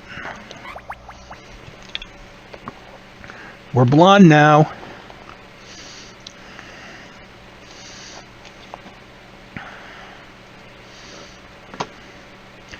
We're going to find out if they have more fun.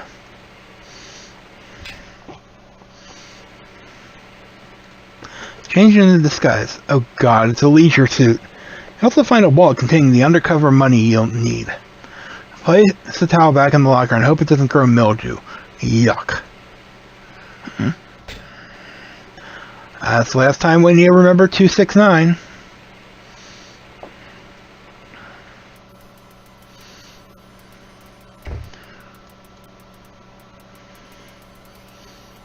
now we have to go back to Lieutenant Morgan's office.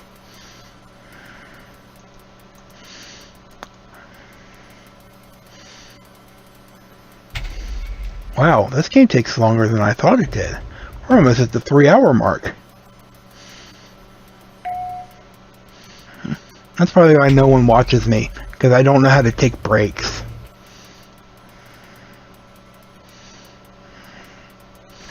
I do have that 10-hour Danganronpa session that I haven't managed to get over to YouTube yet. Hello, Lieutenant Morgan. What do you think? Am I convincing? Very. Your own mother would have to look twice. How do you feel? Pretty good, sir. I'm ready. You have to be ready, Sonny, and wide awake. You know you'll have to go in there without a weapon or a wire. If those men were to catch on you are a cop, they'd kill you in a heartbeat. Understand? Yes, sir, I do. Lieutenant Morgan? Yes, Sergeant. What can I do for you? I'm afraid I have some terrible news. Officer Jack Cobb's daughter, Kathy, died in the hospital about an hour ago. Apparently she never woke up. My God. Thank you, Sergeant Dooley. I appreciate you letting me know. You've spoken to Jack, yes? Yes, sir. Sonny, I think the importance of this operation is obvious to you. These men are killing innocent kids. They have to be stopped. Remember to keep a level head, though. Rage will only get you killed. These people, if you can call them that, are not to be trifled with. Be sure to check in with me after you've made contact with them. Yes, sir. I'm going to get them. You can be sure of that. Good. Head on over to the hotel, Sonny. Don't let this distract you. But I mean, they've acted like this has taken place over a couple of days. You start your first shift. You had a short party and were reminded that you had taken their shift like right after the party. So you had to go do that. And then you're called back from doing all that to get promoted to narcotics. And everything we've done is just straight. So this is, to me, this is all taking place in one day.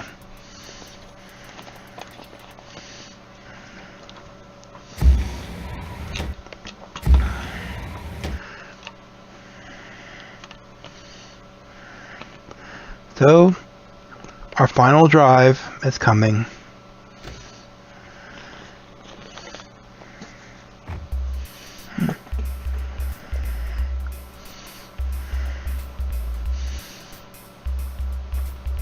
And I believe we have to go to the upper left quadrant.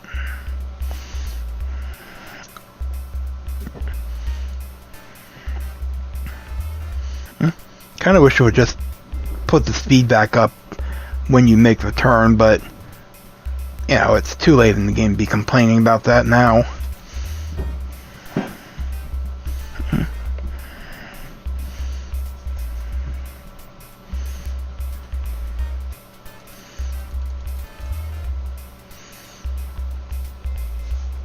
Yay, stop signs. Please be the last one I have to deal with.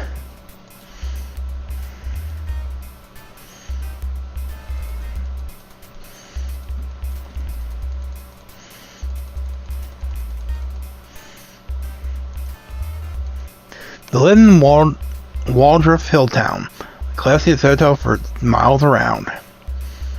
Actually, the Hotel Delphoria isn't that bad looking either. I mean, Sonny makes a comment that he could never afford to stay there on his salary. He says,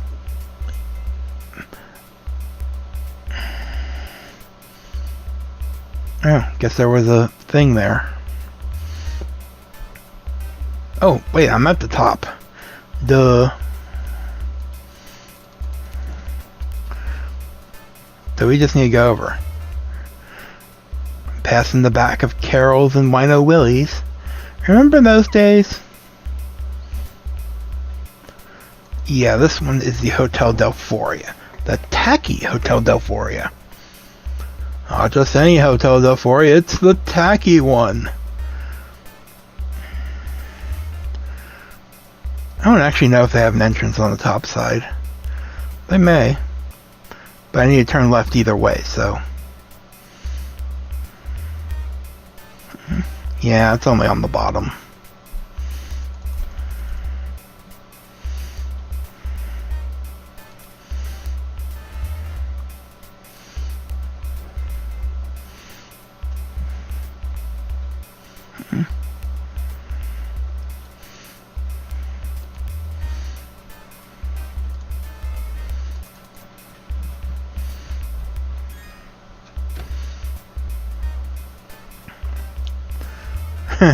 That woman lost all her clothes. The one time I don't have to manually get out of the car. And we have to wait for that woman to leave. See, watch this. Just walk up to them. They're automatic. So where are the doors in the police station? But...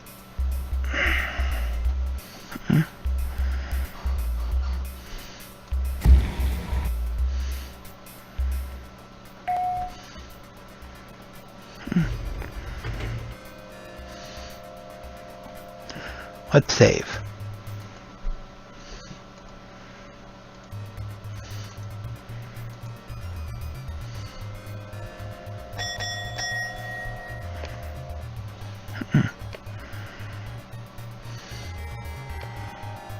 Excuse me.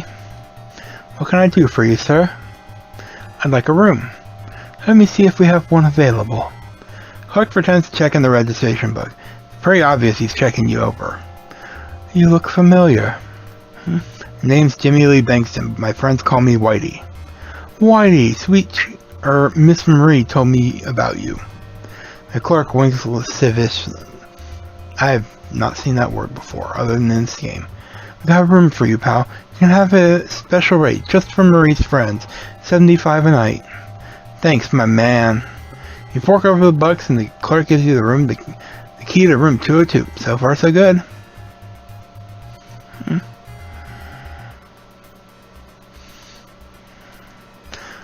And let's walk in here, because that's where the bar is.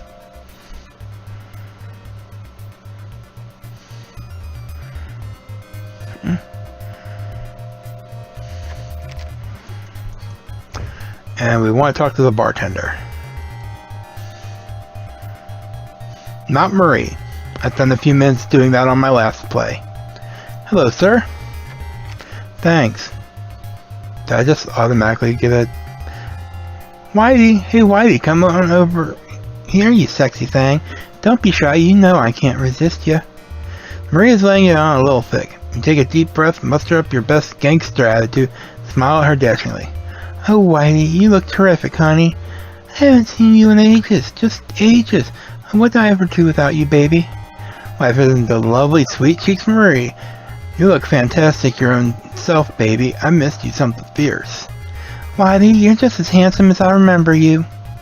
Well, thank you, sweetheart. Here's the change, sir. Thanks. In case you're wondering what drink he ordered a rum and coke.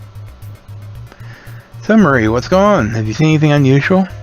As a matter of fact, I have, Whitey. I've seen the same 3 guys going in the storage room and not coming out for hours. But get this, I snuck a peek in, and they weren't there. They have to be going somewhere else, you know, through the storage room. They must be holding the game back there somewhere. That's terrific, Marie. Thanks a lot. We really shouldn't be spying on them like that. These are dangerous guys. I want to do my best for you, Whitey. Marie smiling that smile that turns your insides to yogurt again. You feel yourself starting to blush. Hold your horse, hotshot.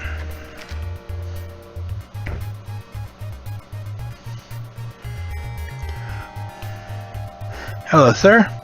I'd like a rum and coke, bartender. You got it, pal. Thanks. $100 bill? Well, you must be doing okay for yourself, mister. Hold on, I have to go get change for that. Here's your change, sir. You take your change and give Alex a $20 tip. Oh, thank you. Whitey, is it? Oh, I've been so rude. Alex, this is Jimmy Lee Bankston, known as Whitey to his good friends. I've known this cheesy pie for going on 8 years, but it's been, what, a whole year since the last time we got together? How I missed you, honey. Anyway, Whitey, this is my girlfriend, Alex. Nice to meet you, Whitey. Charmed, Miss Alex. Well, why don't you two just chat for a minute while I excuse myself? After visit Le Joie. Le Joie. That's how I'm pronouncing it. It's a PS to take a piss. Well, Whitey, Marie sure is taken with you. She's usually a pretty good judge of character. Marie's very special to me. We go way back. So, what do you do for a living, Whitey? Ah, shit, I guess right-click does a bunch of skip. He says that he's been embezzling. He asks her to keep it a secret, blah blah blah. And whatever is said right now. I don't know why I'm right-clicking now. That's what I wanted to hear. How about coming to Vegas with me this weekend for some gambling, drinking, and dancing until dawn?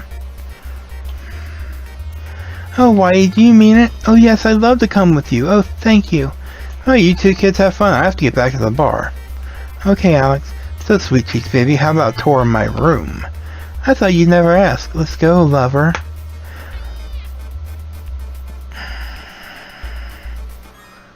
Hey, Whitey, come on over here for a second. What can I do for you, dear lady? I was just wondering what a gentleman like you does in his leisure time. Got any hobbies, Mr. Bankston? Oh no, I'm a veritable monk. That is aside from the women, gambling, and endless pursuit of money, haha. Is that right? Well, if you were to come back later alone, except for a couple of C notes, I might be able to get you into a little private party. You do play cards, don't you? Oh, I know how to play Old Maid and Go Fish. Seriously, Alex, that sounds great. I'll be back down once my lady and I have finished tripping the light fantastic, as it were. Okay, see ya, hotshot. Wow, you're doing better than you had hoped. This charming cad stuff comes naturally to you. Must have been all those Jimmy Cagney movies you used to watch. Let's go, baby. Don't keep me waiting.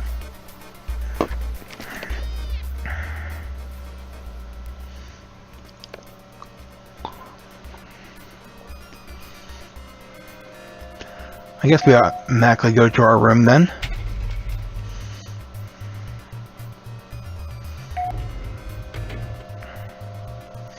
Which is, of course, on floor 2. I don't know where room 201 is, but that's room 202 right there.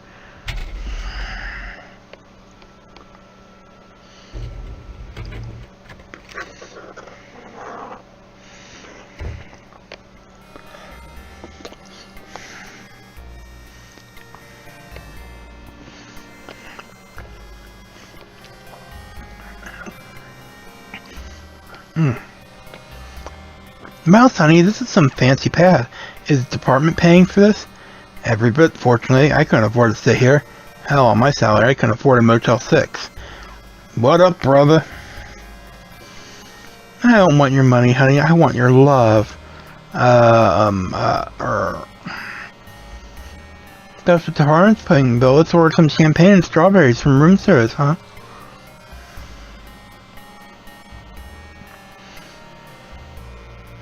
Oh, don't call a cab just yet, baby. I've got the room. Poker game doesn't start for a while. Come on, baby. What do you say? I say, save. And?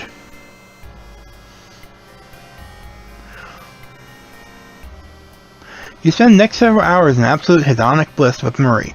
You miss the poker game. Sometime around 9 p.m. you get a phone call from Lieutenant Morgan. He wasn't amused.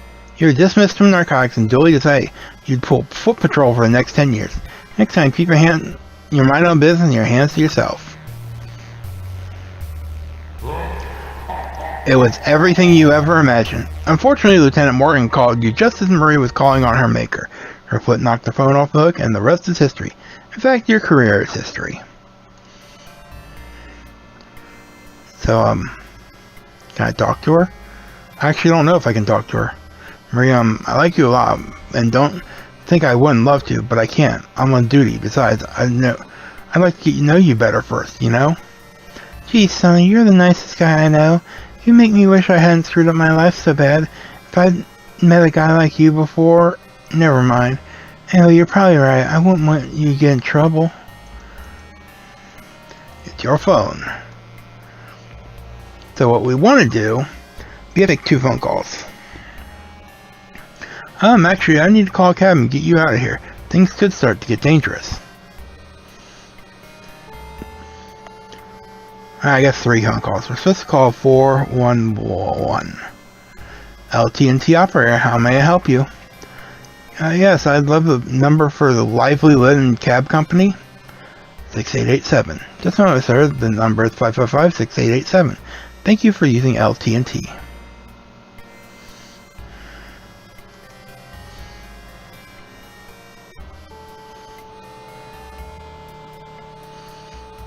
I forgot the number. Luckily I have it right here.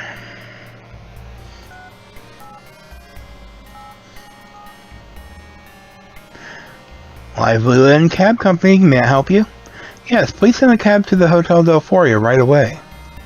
Yes, sir, there's a driver in your area, so it should be a few minutes. Thank you. Well, I guess I better go catch that cab. Maybe I'll see you around, huh, Sonny? Count on it, Marie.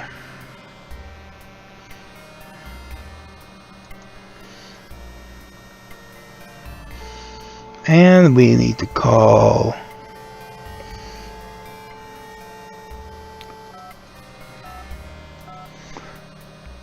3784. Lieutenant James Morgan.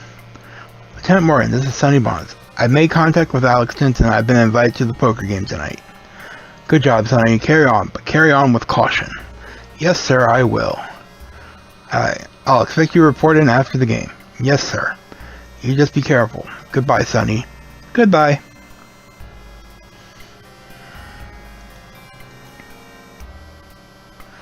So now let's head down to the poker game. Because time means nothing in this game. Yeah, like I was saying, this elevator will announce whatever floor you're on.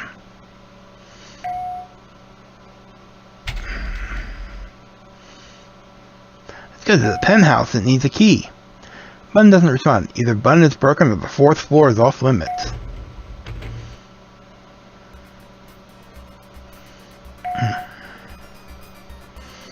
First floor of the Hotel Del Foria.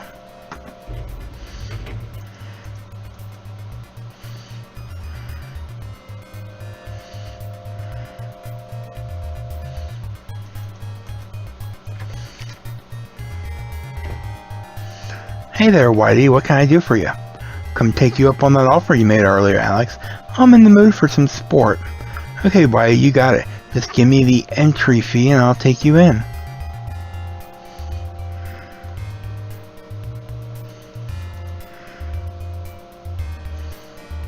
Oh, am I supposed to...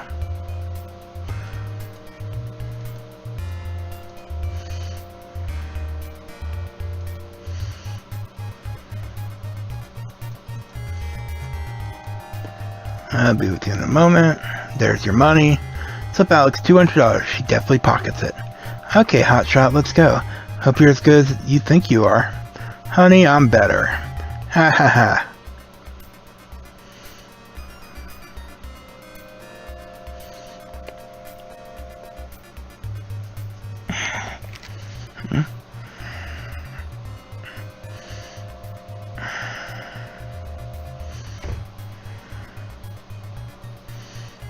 Okay, big guy, I'm gonna have to pat you down. Not that I don't trust you or anything, but we have to be certain. I understand, babe. I'll suffer through it. Now, take your time now. Assume the position, smartass. There goes my reputation. Okay, hotshot, cool your heels while I clear the way. Hang on a minute, Whitey. I'll be right with you. Why don't you take in the scenery? Ha ha. Alex helps out a strange pattern on the door. Yeah? Alex whispers something you can't quite hear, then turns to look at you. Okay, they're ready for you, big guy. Just go on in.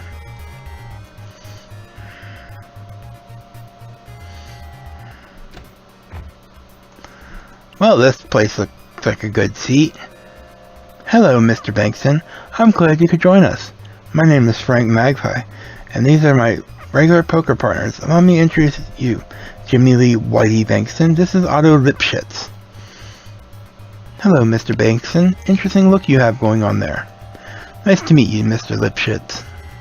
And this is Gene Bamboni. Hey, Whitey, how's it hanging? Call me the Bambino. All my friends do. Okay, Bambino, nice to meet you. Okay, enough for the small stuff. It's time to play poker. Name of the game is 5-card draw. You do know how to play a 5-card draw, don't you, Mr. Bankson? Yes, Mr. Magpie, I do. Yes, Mr. Magpie, do you? Oh, he's a quick one. Let's see if your card playing skills are as sharp as your wit, Whitey? Ha ha ha, Frank totally toasted your biscuits, Whitey. Enough already, let's play. Do you wish to play poker? No, I really don't. Because it takes a while, and I suck at poker.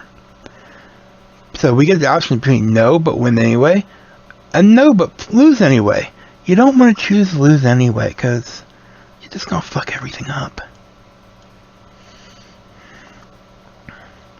Well, Mr. Bankson, you are quite the poker player. My friends and I enjoy playing with a man of your skills. Perhaps you'd like to come back later and play in a more private setting? Oh, most definitely, Mr. Magpie. Excellent. Come back in an hour or so. Just tell Alex that Frank sent you. I'll do that. Until later, Mr. Magpie. Until later. By the way, you kick butt. Oh, Mr. Bankson, you do know the stakes will be higher, don't you? I would expect nothing less, Mr. Lipschitz. Goodbye. Not goodbye. Goodbye.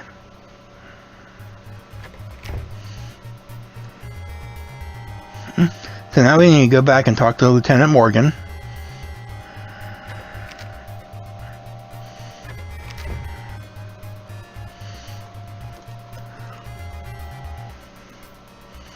Get out of my way, waitress.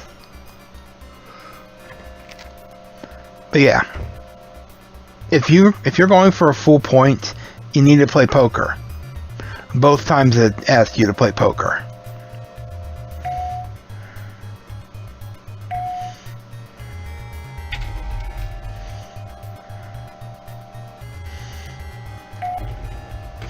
I don't think there's actually any reason for going to the 3rd floor.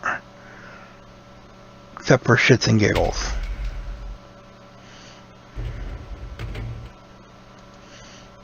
Oh, it's going to tell me to use my key. Apparently I unlocked it from all the way over there. Oh, Lieutenant Morgan.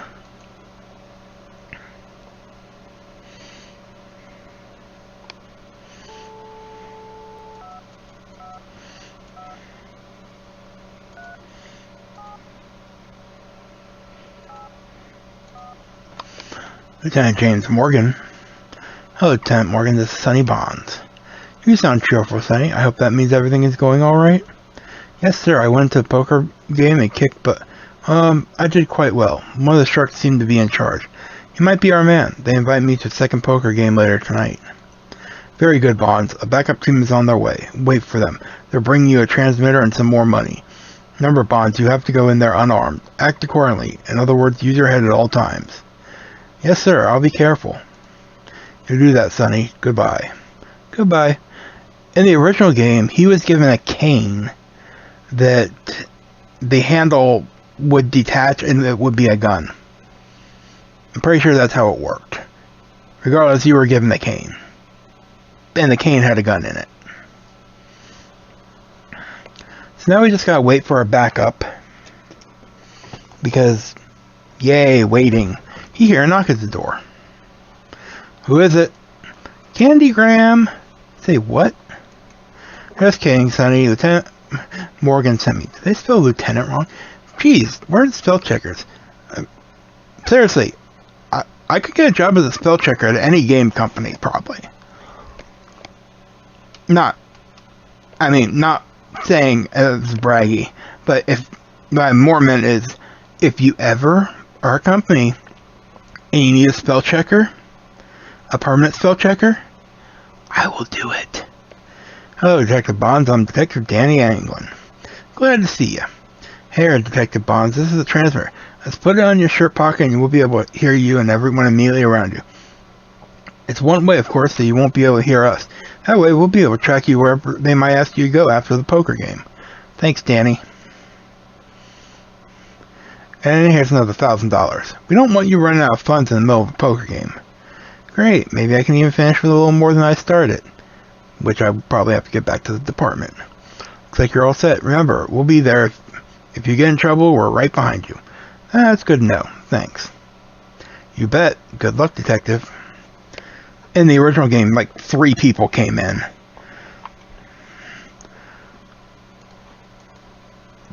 But there was a pretty good reason there were 3 people that came in.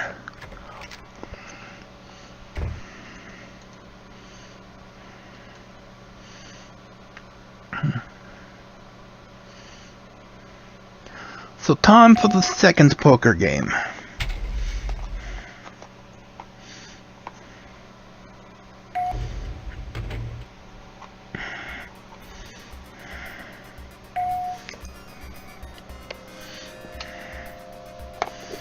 First floor Hotel Del Foria.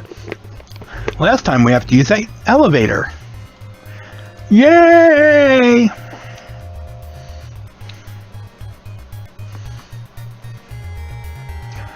Save again because this is probably one of the last times I get to save.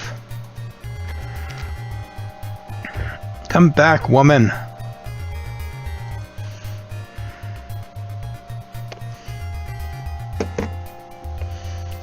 Seriously, I think it's funny how they made a plot hole by just changing this character. Whitey, it's nice to see you back. I believe your new friends are waiting. Please follow me.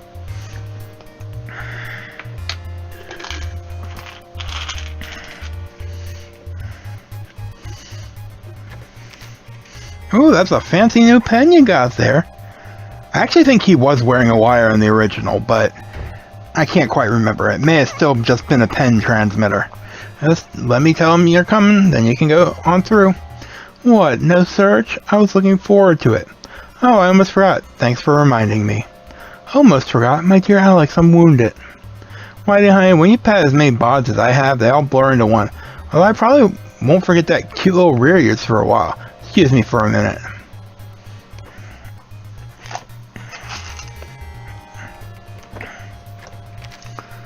Okay, honey, go on in.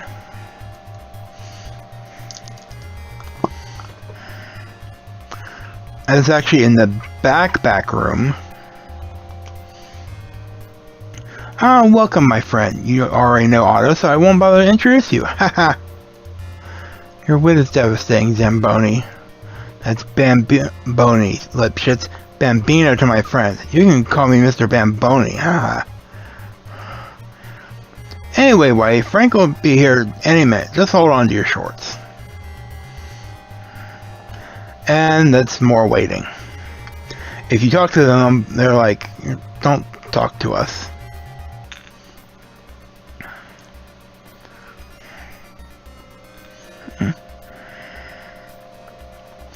Ah, Mr. Bankston, thank you for your patience, and welcome back. Perhaps after the game you'd be interested in talking business?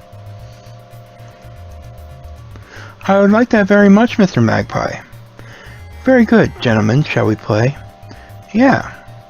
Yes, let's get on with it. No, but win anyways.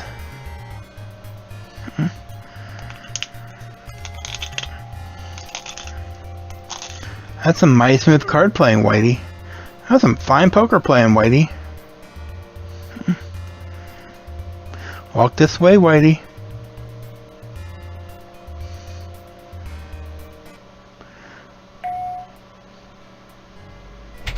I like that he just has an elevator in his suite.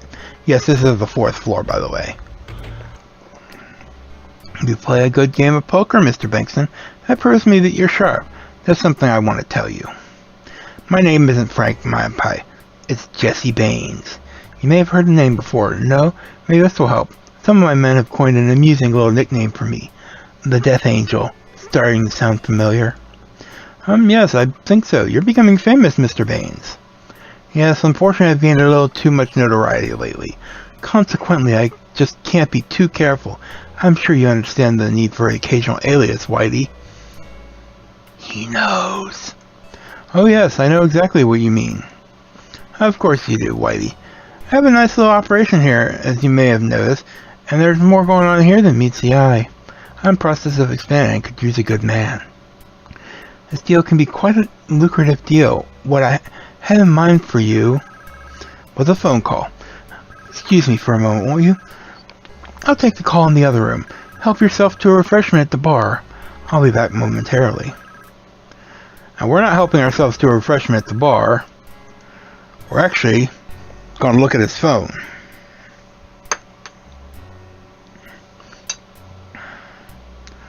His telephone. The room number printed upon it is 401.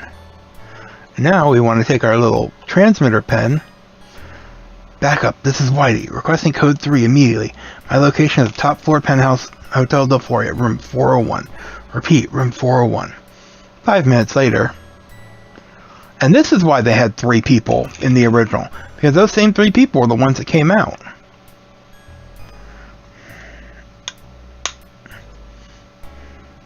Come on. You can come out now, Baines. I just got a most interesting call. Seems that one of our playing partners recognized you from somewhere, Mr. Bankston. Fortunately, he happened to be glancing through the newspaper and son of a gun, he recognized the big winner at a poker game. Mr. Bankston, a.k.a. Officer Sonny Bonds of the LPD, Officer of the Year, eh? How impressive. What a shame you'll be receiving that award posthumously. I do hope you've made peace with whatever gods you have abandoned you here, Mr. Bonds. In other words... Bonds, you alright? Yes, I think so. Yeah, I'm okay. Thank God, for a minute there, I thought he plugged you. So did I, Detective. So did I.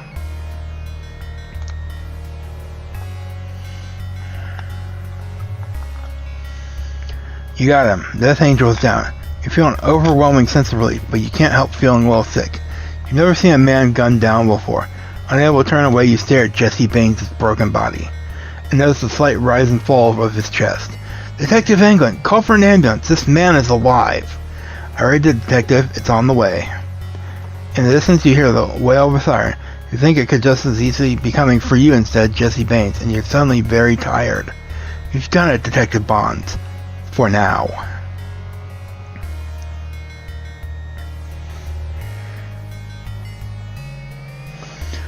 That the scourge of the Death Angel upon our city has at last been eradicated. I'm glad to tell you all that Jesse Baines has been convicted of numerous felonies, including the attempted murder of a police officer and a possession of narcotics with intent to sell. It'll be a long, long time before Jesse Baines sees the light of day. And for that, we have one very brave police officer to thank, a man who was prepared to make the ultimate sacrifice, a man who laid his life on the line to make living a safer place for us all. A man to whom we owe a debt of gratitude we can never quite repay, although we're starting by promoting him to narcotics detective and presenting him with the LPD's highest honor, the Commendation for Valor. Ladies and gentlemen, I give you the man of the hour, Detective Sonny Bonds. You think to yourself, I wish I had someone to share this moment with. Then you remember, you've got your first date with Marie tonight. Sonny kind of looks like a Bill Gates there. Probably just me, but the award, the promotion, the admiration of the entire city, and the start of a new close friendship. Doesn't get any better than this. In the original game, you actually got to see the trial.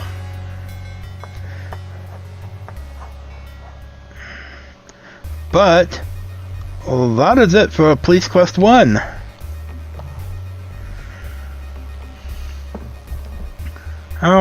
Really, I could move on to the second game tonight, but I'm not. So, maybe next week, maybe not. I don't know.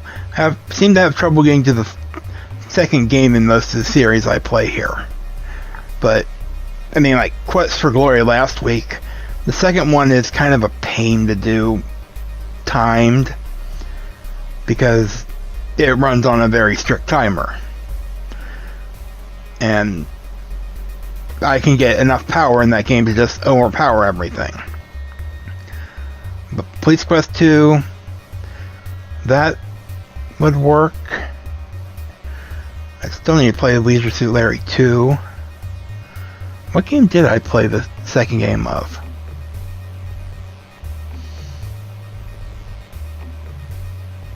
I can't remember. There's one where I played both of them in first 1 and 2 in the same night. I think it was because 1 was so short. Space Quest, that's the one. But anyways, this is going to exit out to the desktop, so for now, this has been Veeler. Thank you for watching, and have fun.